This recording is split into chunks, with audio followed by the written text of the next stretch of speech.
Hello everyone. तो आइए start करते हैं हम लोग का जो नेक्स्ट चैप्टर है, दैट इज द इन्फ्लेशन। ठीक है, तो क्लास 10th का चैप्टर है इन्फ्लेशन इकोनॉमिक्स में। तो इसी को हम लोग स्टार्ट करते हैं। ठीक है, आई थिंक ये थर्ड चैप्टर है और आपके सेमेस्टर 2 के जो बोर्ड्स हैं उसमें थोड़ा सा इम्पोर्टेंट है। ठीक है, अगर ओवरव्यू बात करें, ठीक है, सिंपल स्टार्ट करते हैं। क्या है कि अगर ओवरव्यू में बात करें कि हमारे पास इन्फ्लेशन क्या होता है, इन्फ्लेशन का एक्चुअली में मतलब क्या होता है, तो हम लोग इसको ऐसे समझ सकते हैं आम भाषा में, दैट इज द महंगाई। ठीक है, अब महंगाई हमारे पास कितनी है, इसी को हम लोग बोलते हैं इन्फ्लेशन। महंगाई कैसी होती है, इसके एडवांटेजेस क्या क्या हैं, इसके डिसएडवांटेजेस क्या है, क्या महंगाई होना हमेशा क्या नुकसानदायक ही होता है। कभी कोई जो चीज होती है, जैसे मान लो कि कोई चीज महंगी हो रही है, मान लो पहले आप कोई जैसे मान लो ये हेडफोन रखा हुआ है। ठीक है, ये मान लो कि हेडफोन हमें पहले मिल रहा था 1000 रुपए का। ठीक है, अभी आपको मिल रहा है 1200 का या 1500 का। तो क्या ये हमेशा एक लॉस ही होता है? ठीक है, हमारे इंडिविजुअल पर्सपेक्टिव से तो लॉस होता है, लेकिन क्या ये नेशन में क्या कंट्रीब्यूट करता है? ठीक है, तो आज हम लोग इसी के चैप्टर में पढ़ने वाले हैं इन्फ्लेशन के बारे में कि एक्चुअली में इन्फ्लेशन होता क्या है। ठीक है, किस टाइप के इन्फ्लेशन होते हैं, कौन से इन्फ्लेशन हमारे पास हेल्दी होते हैं, कौन से हमारे पास अनहेल्दी होते हैं, क्या हमारा एम्प्लॉयमेंट में क्या असर पड़ता है, प्रोडक्शन पे क्या असर पड़ता है, क्या डिमांड पे असर पड़ता है। तो हर एक एक एस्पेक्ट को, हर एक एक पहलू को हम लोग यहाँ पे डिस्कस करने वाले हैं और कोशिश करूंगा समझाने की। ठीक है, मैं ये नहीं कह रहा कि बहुत ही अच्छा समझाता हूँ, बट मैं कोशिश करूंगा और मैं ये चाहूंगा कि मैं इस चैप्टर के साथ भी जस्टिस कर पाऊं, जैसे कि जो पहले के जो चैप्टर्स है मैंने वो करवाए हुए हैं।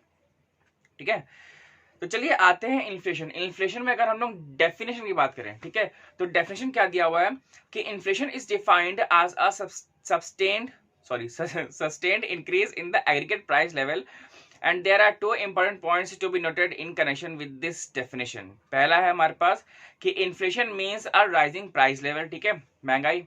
ठीक है, inflation means a rising price level, merely a high level of price is not called the inflation because price may be stable at high level। ठीक है, तो यहाँ पे इसका मतलब क्या है कि मतलब कि कभी भी हमारा जब प्राइस का जो लेवल होता है, ठीक है, अरे भैया कोई बिस्किट हमारा था वो 10 रुपए का मिल रहा था, अब वो 10 रुपया का बिस्किट मिलने के बाद शायद उनके महीने भर बाद, 6 महीने बाद वो 12 का हो गया। तो ये महंगाई हुई कि नहीं हुई? बिल्कुल कहेंगे ये महंगाई हुई। ठीक है, लेकिन अब यहाँ पे आप ये देखिए कि कोई एक चीज का दाम बढ़ना ही is not every time termed as the inflation. ठीक है, जैसे मान लो कि देश में सारी चीजें के जो दाम है वो कांस्टेंट है। ठीक है, लेकिन अगर हम ये कहते हैं भाई जो बिस्किट है सिर्फ उसके दाम 10 से 12 रुपए हो गए, लेकिन सब्जी के दाम वही है, पेट्रोल के दाम वही है। ठीक है, पेट्रोल के दाम में तो मतलब आजकल तो आग लगा के रखी हुई भाई साहब, पेट्रोल डीजल में ही कॉम्पिटिशन चल रहा है कि भाई फर्स्ट मैं आऊंगा कि तू आएगा। ठीक है, ऐसा चल रहा है। तो मतलब कोई एक जो चीजें होती हैं, एक या दो चीज के ही ऊपर अगर उसका दाम बढ़ जाते हैं तो उसको हम लोग महंगाई नहीं कहेंगे। ठीक है, वो तो एक कंपनी ने खुद ने प्राइस बढ़ाया हुआ है। जब साइमल्टेनियसली एक ही साथ सबके प्राइस बढ़ रहे होते हैं, कुछ कुछ परसेंटेज, किसी का 5%, 10%, 15% जब बढ़ जाता है, तो महंगाई का जो असर होता है वो अल्टीमेटली हर एक चीज पे आता है। समझ लो, तो यहां पे हमारा महंगाई आएगा, कोई एक चीज का दाम बढ़ जाए उसको महंगाई नहीं कहेंगे। जब हर एक का दाम अपने अपने रेशियो में या अपने अपने परसेंटेज में बढ़ता है, मतलब उस हिसाब से बढ़ता है, तो हम लोग वहां पे कहेंगे भैया ये हमारे पास महंगाई आ गई। ठीक है, आजकल हमारे यहाँ महंगाई चल रही है। हमारे जमाने में तो बहुत सस्ता था, आज के जमाने में बहुत महंगाई है। अरे हमारे जमाने में 10 रुपया में, 20 रुपया में हम लोग पूरे महीने खर्चा चला लेते थे। सुना होगा आप लोगों ने कभी अपने दादा दादी के मुंह से, कि नाना नानी भी कहते होंगे ऐसा कि अरे हम लोगों के जमाने में तो ऐसा था, हम लोग धरती पलटा देते थे, हम लोग मरकरी को हाथ से पकड़ लेते थे। ठीक है, और सूरज जो था उससे हम लोग बैट बॉल खेलते थे, नदी पार करके स्कूल जाते थे। तो ऐसे जो मुहावरे वगैरह है, ये जो घर के जो बड़े लोग हैं ना बहुत बोलते हैं। ठीक है, और नो डाउट कि पहले के टाइम पे भाई सस्ते का जमाना था, तो इनकम ही कितनी थी, 20 रुपए 25 रुपए ऐसी इनकम होती थी मंथली। ठीक है, उसमें बंदा खा भी लेता था, उसका पूरा परिवार खा लेता था, कपड़े भी आते थे, सारे फंक्शन भी हो जाते थे, और इनफैक्ट बच भी जाता था। आजकल क्या है, अरे 20,000 रुपए सैलरी हो यार, लेकिन बचता ही कुछ नहीं है। ठीक है, 25,000 रुपए हो, 25 मतलब बहुत ही ऐसा बोलती है, मतलब 50,000 वाला भी बंदा वो मतलब सेविंग नहीं कर पा रहा है, ऐसी हालत है आजकल। ठीक है, तो महंगाई जो होती है, जैसे जैसे टाइम चेंज होगा वैसे वैसे हमारी जो महंगाई होती है वो भी चेंज होती है, और चेंज ही होती है, मतलब बढ़ ही रही होती है महंगाई। ठीक है, घटती नहीं जल्दी। ठीक है, तो यहाँ पे अल्टीमेटली यही सारी चीजें दी हुई हैं। ये क्या दिया हुआ है कि there may be in any increase in the price level. On the other hand, suppose that the prices are initially at a low level and then there is a slight increase in the price level. Even after the increase in the prices, the price level remains low. In this case, we may say that there has been an inflation despite the fact that the price level is low. Even after that, the inflation. Whenever there is a rise in the price level, there is a inflation irrespective of the level of the price before or after the rise. ठीक है, जब भी price level का कोई भी दाम बढ़ता है, ठीक है, कोई भी अगर हमारे पास दाम बढ़ेगा, हमने आपसे क्या कहा अभी यार, चीजें वही हैं, कोई भी अचानक से दाम बढ़ जाए फिर उसका दाम घट जाए, ठीक है, लेकिन अगर रिस्पेक्टिवली अगर हम लोग देखें, समझ रहे हो, रिस्पेक्ट, जैसे बहुत बार होता है कि यार जो टमाटर होते हैं, जो ऑनियंस होते हैं, प्याज वगैरह, वो कभी कभी प्याज देखो, एक टाइम था यार 200 रुपए चला गया था, ये समझ में नहीं आ रहा था कि चिकन में प्याज डालें कि प्याज में चिकन डालें, ऐसे हालात हो जाते थे. तो मतलब ये होता है ना कि मतलब महंगाई आ गई है, तो मतलब वहां तो डिमांड और सप्लाई का तो रेशियो चलता है. भैया डिमांड ज्यादा है, सप्लाई कम है, तो यार प्राइस बढ़ जाएगा, और अगर सप्लाई ज्यादा है, डिमांड कम है, तो प्राइस घट जाएगा. जिसे कहते हैं ना कि यार आलू प्याज जो है ना, वो 2 कौड़ी के भाव से मिलता है. ठीक है, 2 कौड़ी मतलब क्या होता है कि जो पेरिशेबल गुड्स होता है ना, अगर वो ज्यादा पैदा हो गए या ज्यादा हमने उसका प्रोडक्शन कर दिया, तो वो पेरिशेबल गुड्स ही ऐसे हैं कि मतलब आपको कंज्यूम करना पड़ेगा. ठीक है यार, गेहूं तो चलो आप फिर भी चलो साल 6 महीने रख लोगे, टमाटर कहाँ रखोगे, क्या करिएगा टमाटर का, आलू कहाँ रखेंगे. तो इन सब चीजों ये सब होते हैं हमारे पास पेरिशेबल गुड्स. एक खराब हुआ ना तो यार सब खराब कर देता वो. ठीक है, ये चीज. तो आई होप कि आपको जो इन्फ्लेशन है वो आप समझ गए होंगे क्या है. ठीक है, अब यहाँ पे नेक्स्ट टॉपिक है हमारे पास मेजरिंग इन्फ्लेशन. ठीक है, कैसे भैया जरा मेजर कर लेते हैं, जरा इसमें भी आते हैं कि if we are to measure the magnitude of inflationary pressure. ठीक है, अच्छा जहां पे मेरे को लगेगा ना कि हाँ यहाँ पे क्वेश्चन बन सकता है या क्वेश्चन अराइज हो सकता है या ये ऑब्जेक्टिव में आ सकता है, ये उसमें आएगा क्या बोलते हैं कि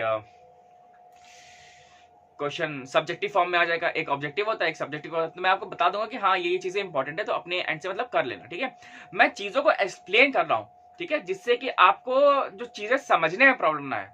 ठीक है, बट अभी भी मैं ये कहूंगा कि इस वीडियो को आप 10 बार देख लो, जब तक कि आप बुक से पढ़ाई नहीं करोगे, आप अपने नोट्स नहीं बनाओगे, नहीं हो सकता कुछ भी. ठीक है, उसके आगे मैं कुछ नहीं कर सकता. अब मैं सती तो नहीं हो जाऊंगा यार. ठीक है भाई, क्या कर सकते हैं भाई, चीजों को हम आपके सामने बहुत ही इजी वे में लेकर के आ रहे हैं. ठीक है, एक्सप्लेन कर रहे हैं चीजों को. ठीक है, अब इतने आसान तरीके से मैं एक्सप्लेन कर रहा हूं कि जिसमें साल भर ना पढ़ो ना, ये वीडियो देख ले तो उसका बहुत ही भला हो जाएगा. ठीक है, और अगर यार वीडियो अगर अच्छी लगे तो अपने फ्रेंडों को भी मतलब इसका बेनिफिट दे दिया करो. मैं ये नहीं कह रहा मतलब मैं बहुत ही अच्छी मैं ही वीडियो बनाता हूँ, बहुत सारे चैनल्स है, भतेरी वीडियोस है यूट्यूब में. ठीक है, आपको जहां से नॉलेज मिले बस आप वहां से लो. ठीक है, बस यार मेरा मोटिव यही है कि आपके नंबर अच्छे आने चाहिए, बस काम खत्म यहां से. समझे ये चीजें.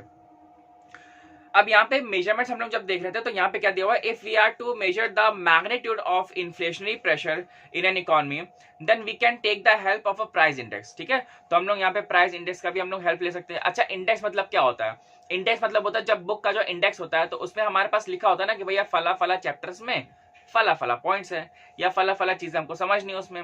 अब यहाँ पे भी हमारे पास एक इंडेक्स होता है जिसको हम लोग बोलते हैं इन्फ्लेशनरी इंडेक्स. देखते हैं क्या है. ठीक है, so the price index is an indicator of the average price movement over time of a fixed basket of goods and services.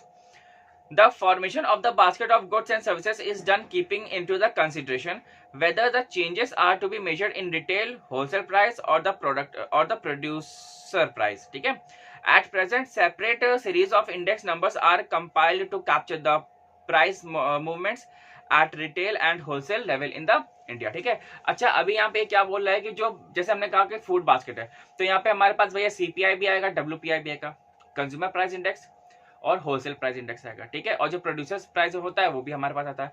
तो अलग अलग जो चीजें होती है, जैसे हम लोग किससे लेते हैं, अगर हमें कोई चीज सामान खरीदना है, ठीक है, तो हम लोग किससे लेंगे, हम लोग सीपीआई से लेंगे, कंज्यूमर प्राइस इंडेक्स होता है. ठीक है, हम जो देखो हम लोगों ने लिया रिटेलर से, रिटेलर किससे लेगा, वो होलसेलर से लेगा, होलसेलर किससे लेता है, वो मैन्युफैक्चरर से लेगा. ठीक है, तो जैसे जैसे अगर हम लोग खुद की बात कर रहे हैं तो रिटेलर क्या होता है, उसका मार्जिन कम होता है, होलसेलर क्या होता है, उसका थोड़ा सा ज्यादा होता है, जो मैन्युफैक्चरर क्या होता है उसका और थोड़ा ज्यादा होता है. तो द थिंग इज दैट कि हम लोग महंगाई किस रिस्पेक्ट में देख रहे हैं. ठीक है। प्राइमरी रिस्पेक्ट में देख रहे हैं कि हम लोग सेकेंडरी में देख रहे हैं कि अगर हम लोग ऐसा कहते हैं कि भैया हमें महंगाई को कैलकुलेट करना है, तो महंगाई भैया कैसे कैलकुलेट करेंगे? अक्कड़ बक्कड़ कर लें, ये कर लें? नहीं ना। तो महंगाई के भी अपने अपने अलग अलग फंडे ही होते हैं, ठीक है। जैसे अगर हमें आम खाना है तो यार आम भी तो अलग अलग वैरायटी के आते हैं ना, कोई चौसा हो जाएगा, कोई दशहरी हो जाएगा, कोई अल्फांसो हो जाएगा, तो अलग अलग टाइप के आम होते हैं। तो अब उसमें से आपको कौन सा आम अच्छा लगता है, आप वही खाओगे, ठीक है। ये चीजें तो इसीलिए जब हमको महंगाई देखनी है तो महंगाई हम लोग किस रिस्पेक्ट में देखेंगे, तो सीपीआई में देख लें या डब्ल्यूपीआई में देख लें या प्रोड्यूसर्स में देख लें। इसीलिए कहा ना कि इंडेक्स होता है। इंडेक्स मतलब क्या बोल रहा है, अब आप इंडेक्स देख करके समझ जाओ कि पहला चैप्टर आप कौन सा पढ़ोगे, ये ना तो होता है, ठीक है। तो जब इंडेक्स हम लोग देखते हैं तो हम लोग ये समझ रहे हैं कि हाँ भैया हमें ये चैप्टर पढ़ना है। तो उसी प्रकार से हम जब महंगाई पे आते हैं तो हमें ये देखना पड़ता है कि हमें इसके बारे में पढ़ना, अच्छा इसके महंगाई ऐसी होती है, ओहो अच्छा इसके महंगाई ऐसी होती है। तो ये चीजें हम लोग को फिगर आउट करनी पड़ेंगी, ठीक है। नेक्स्ट टॉपिक है हमारे पास होलसेल प्राइस इंडेक्स, ठीक है। तो इसी में आता है हमारे पास सबसे पहला आता है होलसेल प्राइस, समझ लेते हैं, फिर उसके बाद हम लोग सीपीआई पे आएंगे, ठीक है। तो डब्ल्यूपीआई इसको बोलते हैं, होलसेल प्राइस इंडेक्स को फुल फॉर्म आ जाएगा कि भैया डब्ल्यूपीआई का फुल फॉर्म क्या होता है, ठीक है। ये चीज ध्यान रखिएगा।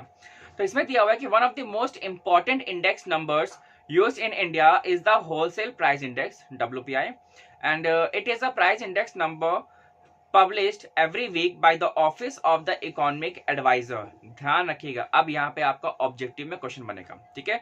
Office of the economic adviser, department of industrial policy and promotion and ministry of commerce and industries, government of India. ये पूछेगा कि जो आपका डब्ल्यूपीआई है ये कौन सी मिनिस्ट्री के अंदर आता है, ठीक है। तो आप सिंपल लिख देंगे कॉमर्स एंड इंडस्ट्रीज, ठीक है। तो ध्यान रखिएगा, जो ministry of commerce and industries के अंदर ही आपका ये डब्ल्यूपीआई आता है, और ये आपको ये वीकली जो पब्लिश करता है, जो अपना जो आर्टिकल होता है वो बताता है कि भैया इस हफ्ते ये महंगाई रहेगी या इस हफ्ते ये आपका इंडेक्स रहेगा या ये आपके रेट्स वगैरह रहेंगे, तो इस हिसाब से काम चलेगा, ठीक है। और इनका वीकली पब्लिकेशन वगैरह होता है, हफ्ते 10 दिन में आराम से हो जाता है, मतलब हफ्ते महीने में आप मान लो 3 या 4 बार आता है करके, ठीक है। ऐसा होता है। क्या दिया हुआ यहाँ पे कि the wholesale price index number is a measure of average wholesale price, average यहाँ पे बात कर रहा है। So average wholesale price movement for the economy, and it reflects the average increase or decrease of the wholesale price of primary goods, fuel and power and manufactured items during any particular time period, ठीक है। तो यहाँ पे यार average की बात कर रहा है। एवरेज का मतलब क्या हो गया, जैसे आपको मालूम है ना कि अगर हम लोगों ने किसी एक चीज का हमने दाम बढ़ा दिया, ठीक है। मान लो बिस्किट, टॉफी, कंपट है, ठीक है, लॉलीपॉप भी है, सब कुछ हमारे पास रखा हुआ है। हमने कहा कि भैया ऐसा हम लॉलीपॉप के दाम बढ़ा दे रहे हैं, तो लॉलीपॉप का दाम बढ़ाने का मतलब क्या हुआ कि सिर्फ लॉलीपॉप के दाम बढ़ रहा है, ठीक है, लेकिन बिस्कुट, टॉफी, कंपट का तो बढ़ा नहीं, ठीक है। अब यहाँ पे हुआ क्या कि जब एक का दाम बढ़ता है तो हम लोग ऑन एन एवरेज ले लेते हैं, भैया बिस्किट का प्राइस, टॉफी का प्राइस, कंपट का प्राइस प्लस लॉलीपॉप का प्राइस सबको ऐड कर देंगे और डिवाइड बाय 4 कर देंगे। एवरेज प्राइस जो डब्ल्यूपीआई था वो पहले बढ़ने से पहले उसका जो आ रहा था वो हमारा था शायद मान लो कि 8.5 था, ठीक है। और सिर्फ दाम एक का बढ़ा है, लेकिन हमने क्या किया, हमने फिर से एवरेज निकाला, तो वहां पे अल्टीमेटली क्या आ गया, 8.6 आ गया। चूंकि दाम एक का बढ़ा है लेकिन एवरेज हम सबका निकाल रहे हैं, ठीक है। तो यहाँ पे हमारे पास क्या था, डब्ल्यूपीआई का मतलब ही होता है कि होलसेल में निकालना में, समझ रहे हो। तो ऐसा करके, ठीक है। नेक्स्ट इसमें हमारे पास है फीचर्स ऑफ डब्ल्यूपीआई, ठीक है। अब ये फीचर्स बोल रहा है, ये बालक क्या है हमारे पास, आई थिंक आपको समझ में आएगा अभी तक, ठीक है। और कोई दिक्कत वगैरह हो तो आप मेरे को व्हाट्सएप कर सकते हैं आराम से, चिल मार के, कोई दिक्कत की बात नहीं है, ठीक है। नहीं भी कुछ समझ में आता है तो मैं आपको फोन पे समझा दूंगा, ठीक है। लेकिन बस ये है कि थोड़ा सा आप पहले पढ़िए और उसके बाद ही आप मेरे को मैसेज करिए कि हाँ सर या ऐसे ऐसे करके नहीं आया है। आप कमेंट कर सकते हैं या आप मेरे को व्हाट्सएप करते हैं, जो आपको समझ में आप वो कर लीजिए, ठीक है। नेक्स्ट हम लोग आते हैं फीचर्स, ठीक है। अब फीचर्स क्या है हमारे पास, ये दे रहा है कि WPI has the 2 important features. Firstly 2 features है, पहला हमारे पास क्या बोल रहा है, it is a wholesale price index, ठीक है। होलसेल की बात कर ही चुके हम लोग, जिससे रिटेलर सामान ले रहा है। हम लोग किससे लेते हैं, हम लोग रिटेलर से लेते हैं, लेकिन रिटेलर किससे ले रहा होता है, वो हमारा होलसेलर से ले रहा होता है, समझे ये चीजें। For any commodity there is a significant difference between the wholesale price, ठीक है, एंड रिटेल प्राइस, ठीक है। Wholesale price and the retail price में डिफरेंस देखिए, ठीक है। ये हो गया। एंड कहाँ गया भाई, हाँ, Wholesale prices are determined by cost of production, transport cost from its place of production to the wholesale market and the wholesale traders. ठीक है, profit margins. अब यहाँ पे क्या बोल रहा है, अच्छा देख लो पहले. But they do not include the transport cost from the wholesale market to the retailer shop or the retailer traders profit margins. Wholesale price reflects the factor affecting the real production more closely than the retail prices. अच्छा देखो यहाँ पे wholesale की बात कर रहा है. Wholesale का मतलब क्या होता है कि जो होलसेल बल्क में खरीदना. हम कह दें कि भैया जैसे आप लोग को मालूम होगा ना, आप लोग भी कहते हो सर जो मैगी आती है सर वो मैगी तो 10 रुपए की आती है. जब 10 रुपए का रिटेलर भी खरीदता है तो फिर उसको बचता क्या है. भैया आप मैगी खरीद रहे हो, आप यूपी खरीद रहे हो, आप कोई चॉकलेट खरीद रहे हो, टॉफी, कंफर्ट, बिस्कुट, बिंदी, लिपस्टिक, पाउडर, जो भी आप खरीद रहे हो, तो अगर जो रिटेलर है वो आपको एमआरपी पे ही अगर वो बेच रहा है, ठीक है, क्योंकि ये तो भैया नियम है, आप एमआरपी से ज्यादा नहीं तो बेच सकते. ठीक है, ज्यादा तो बेच ही नहीं सकते, वो तो आप गुनाह कर रहे हो फिर. ठीक है, तो आप उस शॉपकीपर को क्या बचता है. तो अल्टीमेटली क्या होता है, जैसे आप कभी गए होगे बिग बाजार वगैरह, ठीक है, तो बिग बाजार में देखो भाई साहब, मतलब ऐसा लगता है कि वहां पे फ्री बट रहा माल. मतलब 15 अगस्त को सेल लग जाएगी, 26 जनवरी को सेल लग जाएगी, होली लग जाएगी, दिवाली लग जाएगी, और आप वहां पे जाओ सेल मतलब सामान खरीदने के लिए, आपको मुश्किल से मुझे लगता है कि 5 या 10 मिनट लगेगा सामान खरीदने में. ठीक है, लेकिन आपको बिलिंग कराने में 2 से 3 घंटे 4 घंटे लग जाते हैं. इतनी भीड़, अरे तैयार इतनी भीड़ होती कुछ कहने को नहीं. आप ये समझ रहे हो कि मतलब लोग 10 मिनट शॉपिंग तो कर रहे हैं लेकिन बिलिंग कराने में 3-3 4-4 घंटे लग रहे हैं. मतलब वो इतना बल्क में सामान खरीद लेते हैं, इतना ज्यादा बल्क में लेते हैं कि मान लो अगर आपका कोई सर्फ है, 5 किलो का सर्फ एक्सेल है, ठीक है, अगर कंपनी खुद बोल रही कि भाई साहब ये जो 5 किलो सर्फ एक्सेल है ये मेरा 400 रुपए का है, बिग बाजार वाले बोल रहे बेटा मेरे पास से लेकर के जाओ, तुमको मैं 250 रुपए का देगा. अरे भाई साहब 50% ऑफ, इतना मार्जिन होता है. अब बिग बाजार करता क्या है, उन्होंने सर्फ एक्सेल से मतलब जो भी कंपनी बना रही है उससे बल्क में खरीद लिया. अब बल्क में खरीदने के साथ होता क्या है कि मान लो 1 करोड़ यूनिट्स 2 करोड़ यूनिट्स खरीद ली. अब वो कंपनी का हेडेक खत्म, उन्होंने बिग बाजार को बेच दिया, कह रहे भैया लाओ तुम ले जाओ और अपने हिसाब से बेचो. अब मान लो कि उनको कंपनी ने, अब कोई अगर 1 करोड़ यूनिट ले रहा है, 2 करोड़ यूनिट ले रहा है, जितने भी ले रहा है, हम मान लेते हैं कि 1 करोड़ उसने सर्फ के पैकेट खरीद लिया. इंडिया के सारे रिटेल स्टोर्स में मतलब जो भी बिग बाजार से वहां पे चला गया. ठीक है, अब उसने किया क्या, अब उसको एक पैकेट मिल रहा था, उसको मिला 200 रुपए का, उसने सेल लगा दी 50% ऑफ. जो कंपनी ने 500 रुपए का दिया था उसको आप उसको खरीद रहे हो 250 रुपए का. आप समझो कि 50 रुपया एक पैकेट में, अगर मोटा मोटा हिसाब बता रहे 50 रुपया भी अगर एक पैकेट में बच रहा है तो आप समझ रहे हो क्या स्थिति है. ठीक है, तो होलसेल का मतलब यही होता है कि आपने जो भी चीजें खरीदी हैं ना, तो मैन्युफैक्चरिंग से लेकर के ट्रांसपोर्टेशन से लेकर के जो रॉ मटेरियल तक होता है सबको वो इंक्लूड करता है, जहां पे वो प्रोडक्ट को बना लेता है. ठीक है, उसका काम खत्म हो गया वहां से. अब वहां से काम कर वो शुरू होता है किसका, वो आपका चालू होता है रिटेलर का. अब रिटेलर की दुकान पे आ रहा है तो वहां पे वो होलसेलर नहीं आएगा. ठीक है, तो होलसेलर मतलब ये होता है कि जब उसने अपना जो प्रोडक्ट है बना करके होलसेलर के पास दे दिया, मतलब होलसेल तक आ गया, वो आता है आपके पास होलसेल प्राइस इंडेक्स. ठीक है, जैसे कहते हैं ना कभी कभी आप लोग भी शॉपिंग करते होगे तो पापा मम्मी कहते हैं अरे यार वो पूरा कार्टन ले आओ, उसका कोल्ड ड्रिंक का कार्टन ले आओ, मैगी का पूरा कार्टन ले आओ, वो सस्ता पड़ेगा. तो सस्ता क्यों पड़ेगा, क्योंकि आप बल्क में खरीद रहे हो, आप होलसेल खरीद रहे हो. ये चीज होती है, समझ में आया. ठीक है, बाकी रिटेलर का तो आप जानते हो, रिटेलर जो होते हैं वो आपका होलसेलर से खरीदते हैं, तो रिटेलर वालों से तो उनको कोई मतलब होता नहीं है, और हम लोग खरीदते हैं रिटेलर से. ठीक है, समझ में आया. तो होलसेलर का अच्छा ये सिस्टम भी होता है कि कभी वो 1 या 2 यूनिट नहीं देते हैं. ठीक है, वो हमेशा क्या देते हैं, वो हमेशा बल्क में देते हैं. कि अगर आप कह रहे भैया हमें मैगी चाहिए, तो उसने कहा भैया ठीक है 1 दर्जन मैगी का पैकेट ले लो. ठीक है, ले लो आपको मिल जाएगा. कहेगा भैया टॉफी चाहिए, कहता भैया पूरे टॉफी का डिब्बा लेके जाओ, 1-2 रुपया का हम टॉफी नहीं देंगे. ठीक है, तो होलसेल मतलब ये होता है, वो रिटेलर नहीं देता. ठीक है, मतलब ये नहीं कि 1 रुपया का पास दे दो या 1 रुपये का टॉफी दे दो, वो नहीं देगा. वो कहेगा भैया पूरा डिब्बा लेकर जाओ. तो होलसेल का मतलब ये होता है कि कंप्लीट पूरा जो लॉट होती है उसको बेचना है. ठीक है, एक एक सिंगल इंडिविजुअल चीजें नहीं बेचनी है. अभी ये फर्स्टली थिंग था. ठीक है, अब सेकंड यहाँ पे क्या बोल रहा है, secondly WPI is based on price of all types of communities and all types of commodities. It is considered to be a good index number for estimating the general price level, ठीक है, all types of commodities. और जितनी भी हमारे पास जो commodities वगैरह हैं, जितने भी आर्टिकल्स हैं, जितने भी आइटम्स हैं, हम लोग उसका हर एक चीज का देखते हैं यार। अगर जो WPI होता है, अगर मान लो कोई एक बढ़ रहा है तो दूसरा भी बढ़ाता है, ठीक है। देखो भाई सिंपल सी बात यह है कि यार मार्केट में कंपटीशन रखना है and that competition has to be in a very healthy manner, ठीक है। तो जब वहां पे आपका काम करेगा तो वहां पे अल्टीमेटली काम हो जाएगा। तो उस चीज को रखने के लिए कंपटीशन हेल्दी रहे, तो हमारा जो एग्रीगेट निकालते हैं ना, तो वो हमारा होता है यहाँ पे, ठीक है। दिया हुआ है ना, फिर से एक बार देख लो।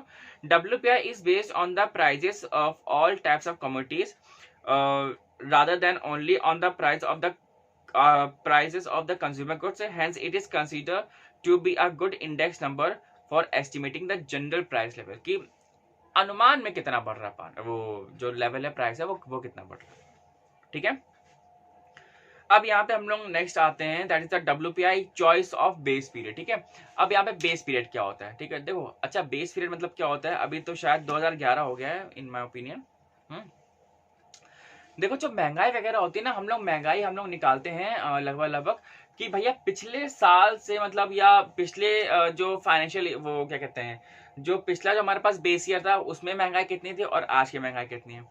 हम लोग ये कहते हैं कि भैया जैसे मान लो कि अभी मैंने कहा आपके दादाजी, हम कह रहे 1980 के दशक में, 1970 के दशक में, अरे भैया मतलब 100 रुपया खरीदो मतलब मिलता था तनख्वाह मेरी, और पूरे महीना घर चलता था, उसमें बच भी जाता था, हम कहीं इन्वेस्ट भी कर देते थे, कहीं बैंक में पैसा भी जमा करा देते थे, तो इतना तो सारा आपका काम हो रहा है।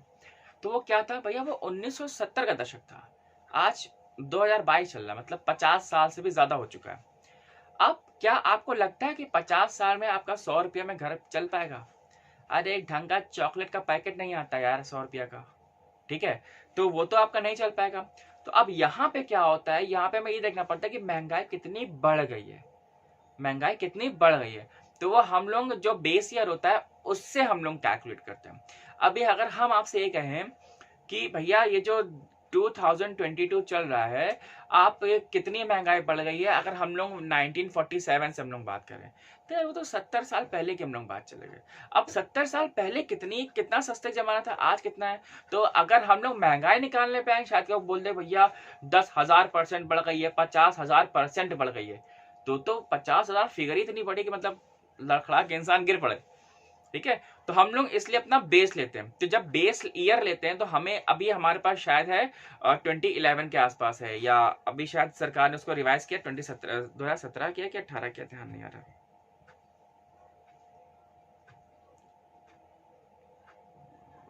हाँ न्यू बेस किया 2014-15 किया, ठीक है, आपकी जो बुक में दिया हुआ है 2014-15 किया है, ठीक है। तो इसीलिए अगर हम लोग 2014 के हिसाब से निकालें भैया 2014 में कितनी महंगाई थी और आज कितनी महंगाई है, तो मतलब 6-7 साल हो गए, 7-8 साल हो गए। तो लगभग अब हमको मालूम चलता है कि अच्छा हाँ चलो वहां पे तब हम कोई चीज हमको 100 रुपए की मिलती थी, तो वो आज की चीज हमारे पास वो 110 की हो गई है, तो मतलब 10% बढ़ गई है, या 12%, 15% महंगाई बढ़ गई है, ठीक है। तो इस हिसाब से लोग निकालते हैं। तो ये हमारे पास एक बेस ईयर होता है, समझ में, बेस ईयर।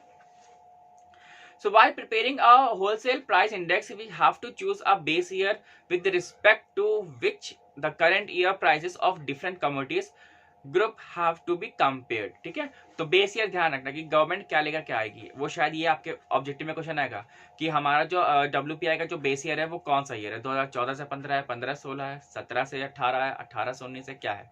तो अभी आप ध्यान रखिएगा, ठीक है। तो ये ऑब्जेक्टिव में आ सकता है, बन सकता है क्वेश्चन।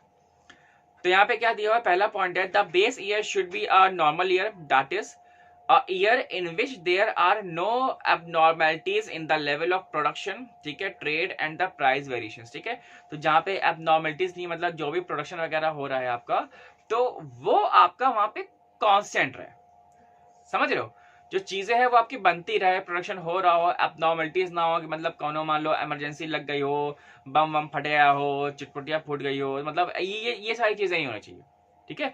तो यहाँ पे जब भी हम लोग यहाँ पे बेस ईयर की बात करते हैं, तो जो फाइनेंशियल ईयर होता है वो हमारा नॉर्मल रहना चाहिए, ठीक है। अभी हम कहते हैं भैया हमारे पास ये जो कोरोना का जो ईयर था हम लोग इसमें लेंगे, इसमें क्यों लेंगे भैया, यार 2 साल से तो कोरोना ही चल रहा था, ठीक है। जब कोरोना वायरस चल रहा था तो यहाँ पे हमारा जितना भी जो प्रोडक्शन था वो तो पूरा ठप्प पड़ा हुआ था। जब प्रोडक्शन हमारे पास बंद था तो क्या हम लोग इसको ले सकते हैं, वो तो और सस्ता हो गया ना चीजें, मतलब सॉरी वो तो महंगी हो गई ना चीजें, ठीक है ऐसा।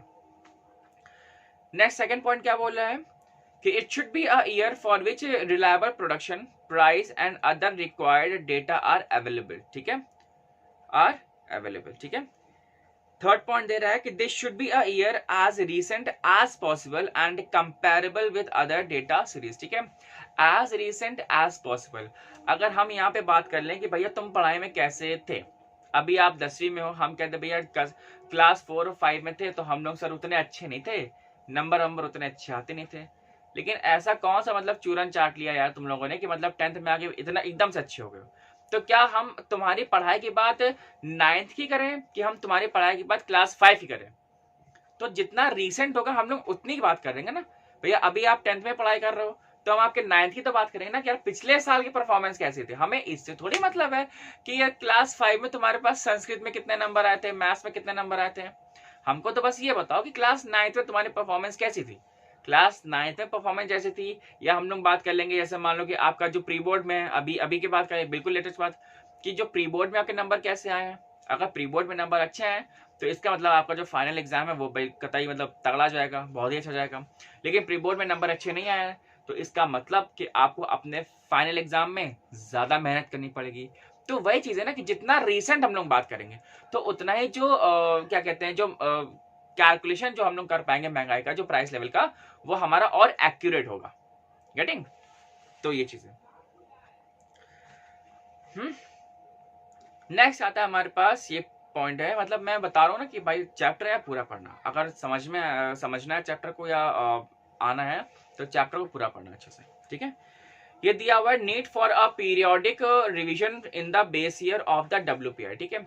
अच्छा, रिवीजन ही हमारे पास क्यों जरूरी होता है? अभी हमने आपसे कहा कि जितना रिसेंट डेटा होगा ना उतना हमारे लिए अच्छा होगा, ठीक है। तो अभी तो फिलहाल चल रहा है हमारे पास, दिया हुआ ना लास्ट में 14-15 का। And in dynamic economic undergoes structural changes over time, and this is also true in the contemporary Indian economy. Under the current liberalized environment, changes in the economy are taking place at a fast pace. Product and their specifications, both in terms of content, quality and packaging, are changing even faster, ठीक है। And it has therefore becoming increasingly difficult to obtain the price information of selected products for a fixed number of quotations over a longer period of time, ठीक है। लगभग वही सारी चीजें हमने आपको बता दिया नॉर्मल, ठीक है। सेकंड पैरा में अगर हम लोग देख लें तो since 1947 the WPI is being published regularly in India. 6 revisions have taken place introducing the new base year. तो पहला क्या था, 1952 से 53 था, फिर 61 से 62 था, फिर 1970 से 71 था, फिर 1981 से 82 था। देख रहे हो लगभग 10 साल का गैपिंग रहता है, ठीक है। 1993 से आपका 1994 था, फिर 2004 से 2005 था, ठीक है। The new series of WPI which is now operational consider 2011 to 12 as the base year of the estimation of the WPI, ठीक है। And the WPI estimates with this new base years have started from 2014 to 2015. तो यहाँ पे जो 2014 से 15 तक का जो हिसाब किताब है, मतलब यही क्यों रखा, जिससे कि हमारे पास जो डेटा है वो हमारे पास एक्यूरेट आ सके, ठीक है। तो मैनिपुलेशन ना हो जाए। क्या मालूम कि भैया जो 2010 में या 11 में जो इंसान गरीब था तो क्या अभी वो गरीब ही रहा होगा? क्या उसकी लाइफ में कुछ इंप्रूवमेंट नहीं होगा? स्टैंडर्ड ऑफ लिविंग उस बंदे का नहीं बढ़ा होगा? बढ़ा होगा ना, अच्छा किया ही होगा, नॉर्मल सी बात है, वो उसने किया होगा, ठीक है। ये चीज है। नेक्स्ट हम लोग बात करते हैं यहाँ पे, नेक्स्ट टॉपिक है WPI selection of community basket, ठीक है। अब बास्केट की हम लोग बात कर चुके हैं, ठीक है। एक ही बास्केट में हमारे पास कई फ्रूट्स होते हैं, समझ में आ रहा है, ठीक है। तो समझ में आ रहा है तो प्लीज थोड़ा सा ध्यान रखिए, लाइक कर दिया करो यार, ठीक है। करते वरते नहीं हो, सब्सक्राइब तो भाई साहब कोई नहीं करता, 80% लोग ना सब्सक्राइब नहीं करते हैं, 80% लोग। स्टैट्स को तो मैं दिखा दूं, ठीक है। 80% लोग सब्सक्राइब नहीं करते, मैं दिखाता इसलिए नहीं हूँ सब लोग कहेंगे सर आप अपने चैनल का प्रमोशन कर रहे हैं। अरे मतलब अगर थोड़े बहुत वैल्यूएबल कंटेंट अगर हम दे रहे हैं, लग रहा है कि हाँ चलो ठीक है आप लोग के काम में आ रहा है, तो मांगता है ना यार, सब्सक्राइब तो मांगता है यार, ठीक है, कर दिया करो। चलो नेक्स्ट आते हैं, यहाँ पे क्या बोल रहा है, with a view to reflecting adequately the changes that have taken place in the structure of the economy.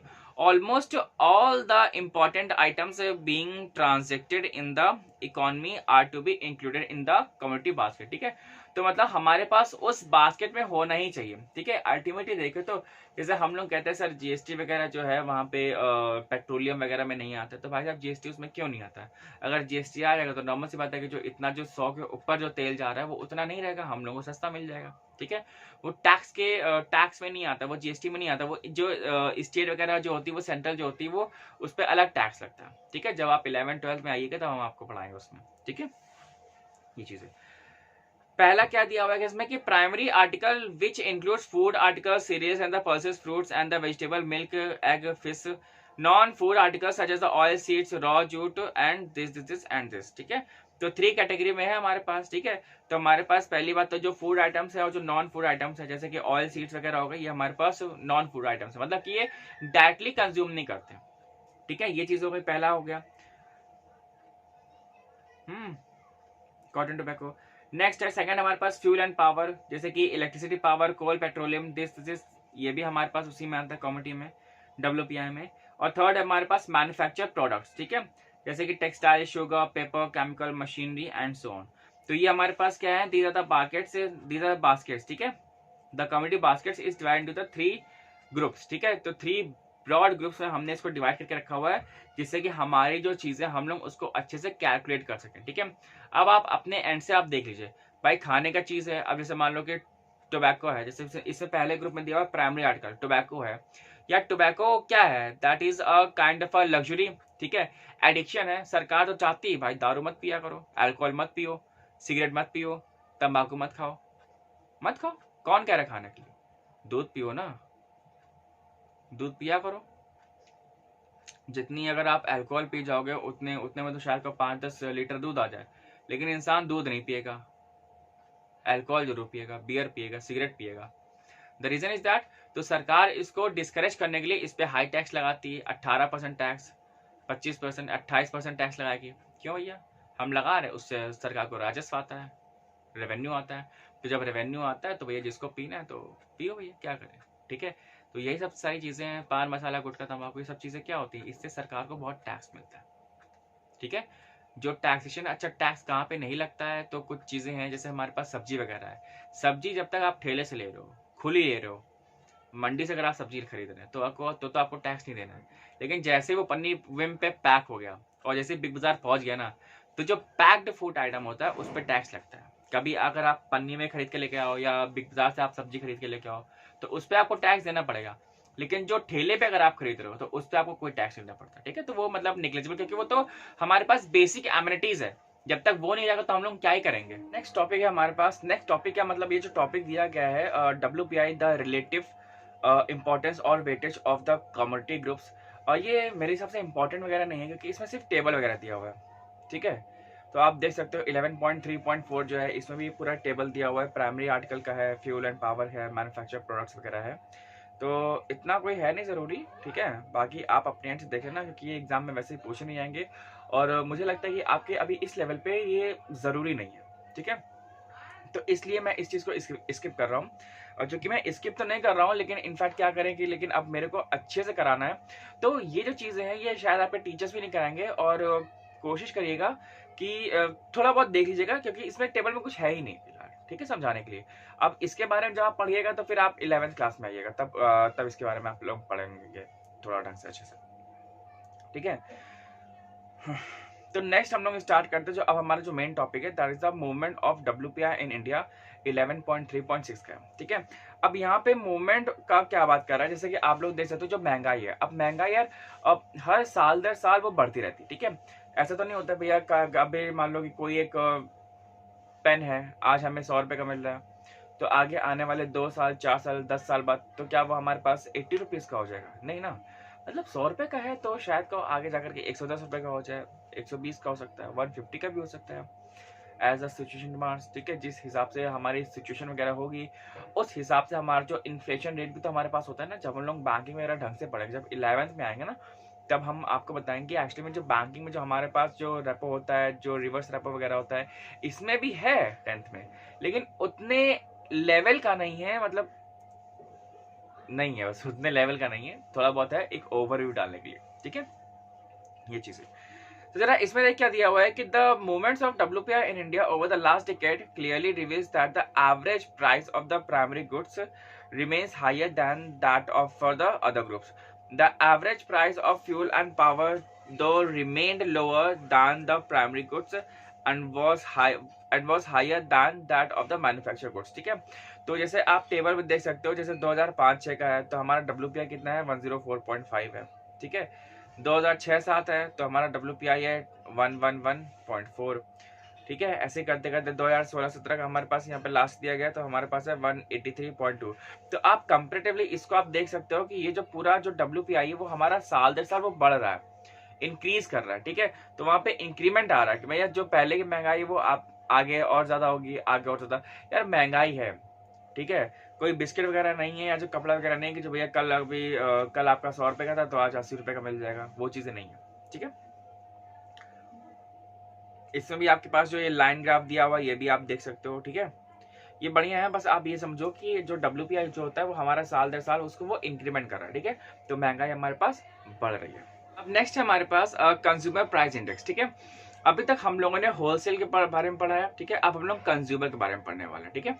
तो ये देखते हैं क्या है हमारे पास कि CPI consumer price index is designed to measure over a period of time the changes in general level of retail price, ठीक है, जो हम लोग खरीदते जो, ठीक है, general level of retail price of selected goods and services that house hold purchase for the purpose of consumption, ठीक है। अच्छा, देखो कंजम्पशन मतलब देखो रिटेल हमारे पास क्या होता है। रिटेल की अगर हम लोग यहाँ पे बात ये कर ले तो रिटेल का मतलब होता है जो कंज्यूमर जो होता है वो जब फाइनल गुड्स को कंज्यूम करता है, समझे, जब फाइनल गुड्स को वो कंज्यूम करता है उसको हम लोग कहते हैं वो रिटेल शॉप से खरीदता है, ठीक है। अब यहाँ पे अल्टीमेटली हमारे पास क्या है कि जब भी हम लोग कोई चीज खरीद रहे हैं, अगर हमने कोई चीज खरीदी है और उसको बेचने के लिए, तो we are not the final consumer. भाई बिस्किट खरीदा है बेचने के लिए, तो बिस्किट के हम फाइनल कंज्यूमर थोड़ी, बिस्किट मैं खा थोड़ी रहा हूं, मैंने वो बेचने के लिए खरीदा है। जब बेचने के लिए खरीदा है तो इसका मतलब क्या है कि मैं नहीं खा रहा हूं उसको, मेरा कंज्यूमर खा रहा है, ठीक है। जिसने भी वो खरीदेगा वो खाएगा, मेरा कस्टमर वगैरह, ठीक है। अब यहाँ पे क्या होता है कि जब मैं कुछ खरीदूंगा तो वो मैं कंज्यूम कर रहा हूँ, ठीक है, तो उसका टैक्स भी मैं ही दूंगा, जो आउटपुट टैक्स वगैरह आता है वो भी मैं ही दूंगा, समझ रहे हो। तो वहां पे हम लोग ये देखते हैं कि जो कंज्यूमर जो प्राइस होता है वो बढ़ता किसके लिए, वो भाई जो फाइनल कंज्यूमर जो कंज्यूम कर रहा है वो प्रोडक्ट, उसके लिए वो बढ़ रहा है, ठीक है। यहाँ पे क्या दिया हुआ है ना कि the changes in the general level of retail prices of selected goods and services that household purchase for the purpose of consumption, ठीक है। तो पर्पज ऑफ कंजम्पशन की मतलब जो उसको कंज्यूम करेगा उसी के लिए बढ़ रहा है, ठीक है। और जो CPI होता है वो जैसे नाम में ही कंज्यूमर प्राइस इंडेक्स, तो कंज्यूमर्स के लिए ही होता है, ठीक है। ये जरूरी नहीं होता है कि वो हर एक जो चीजें हर एक का प्राइस बढ़ जाए, ठीक है।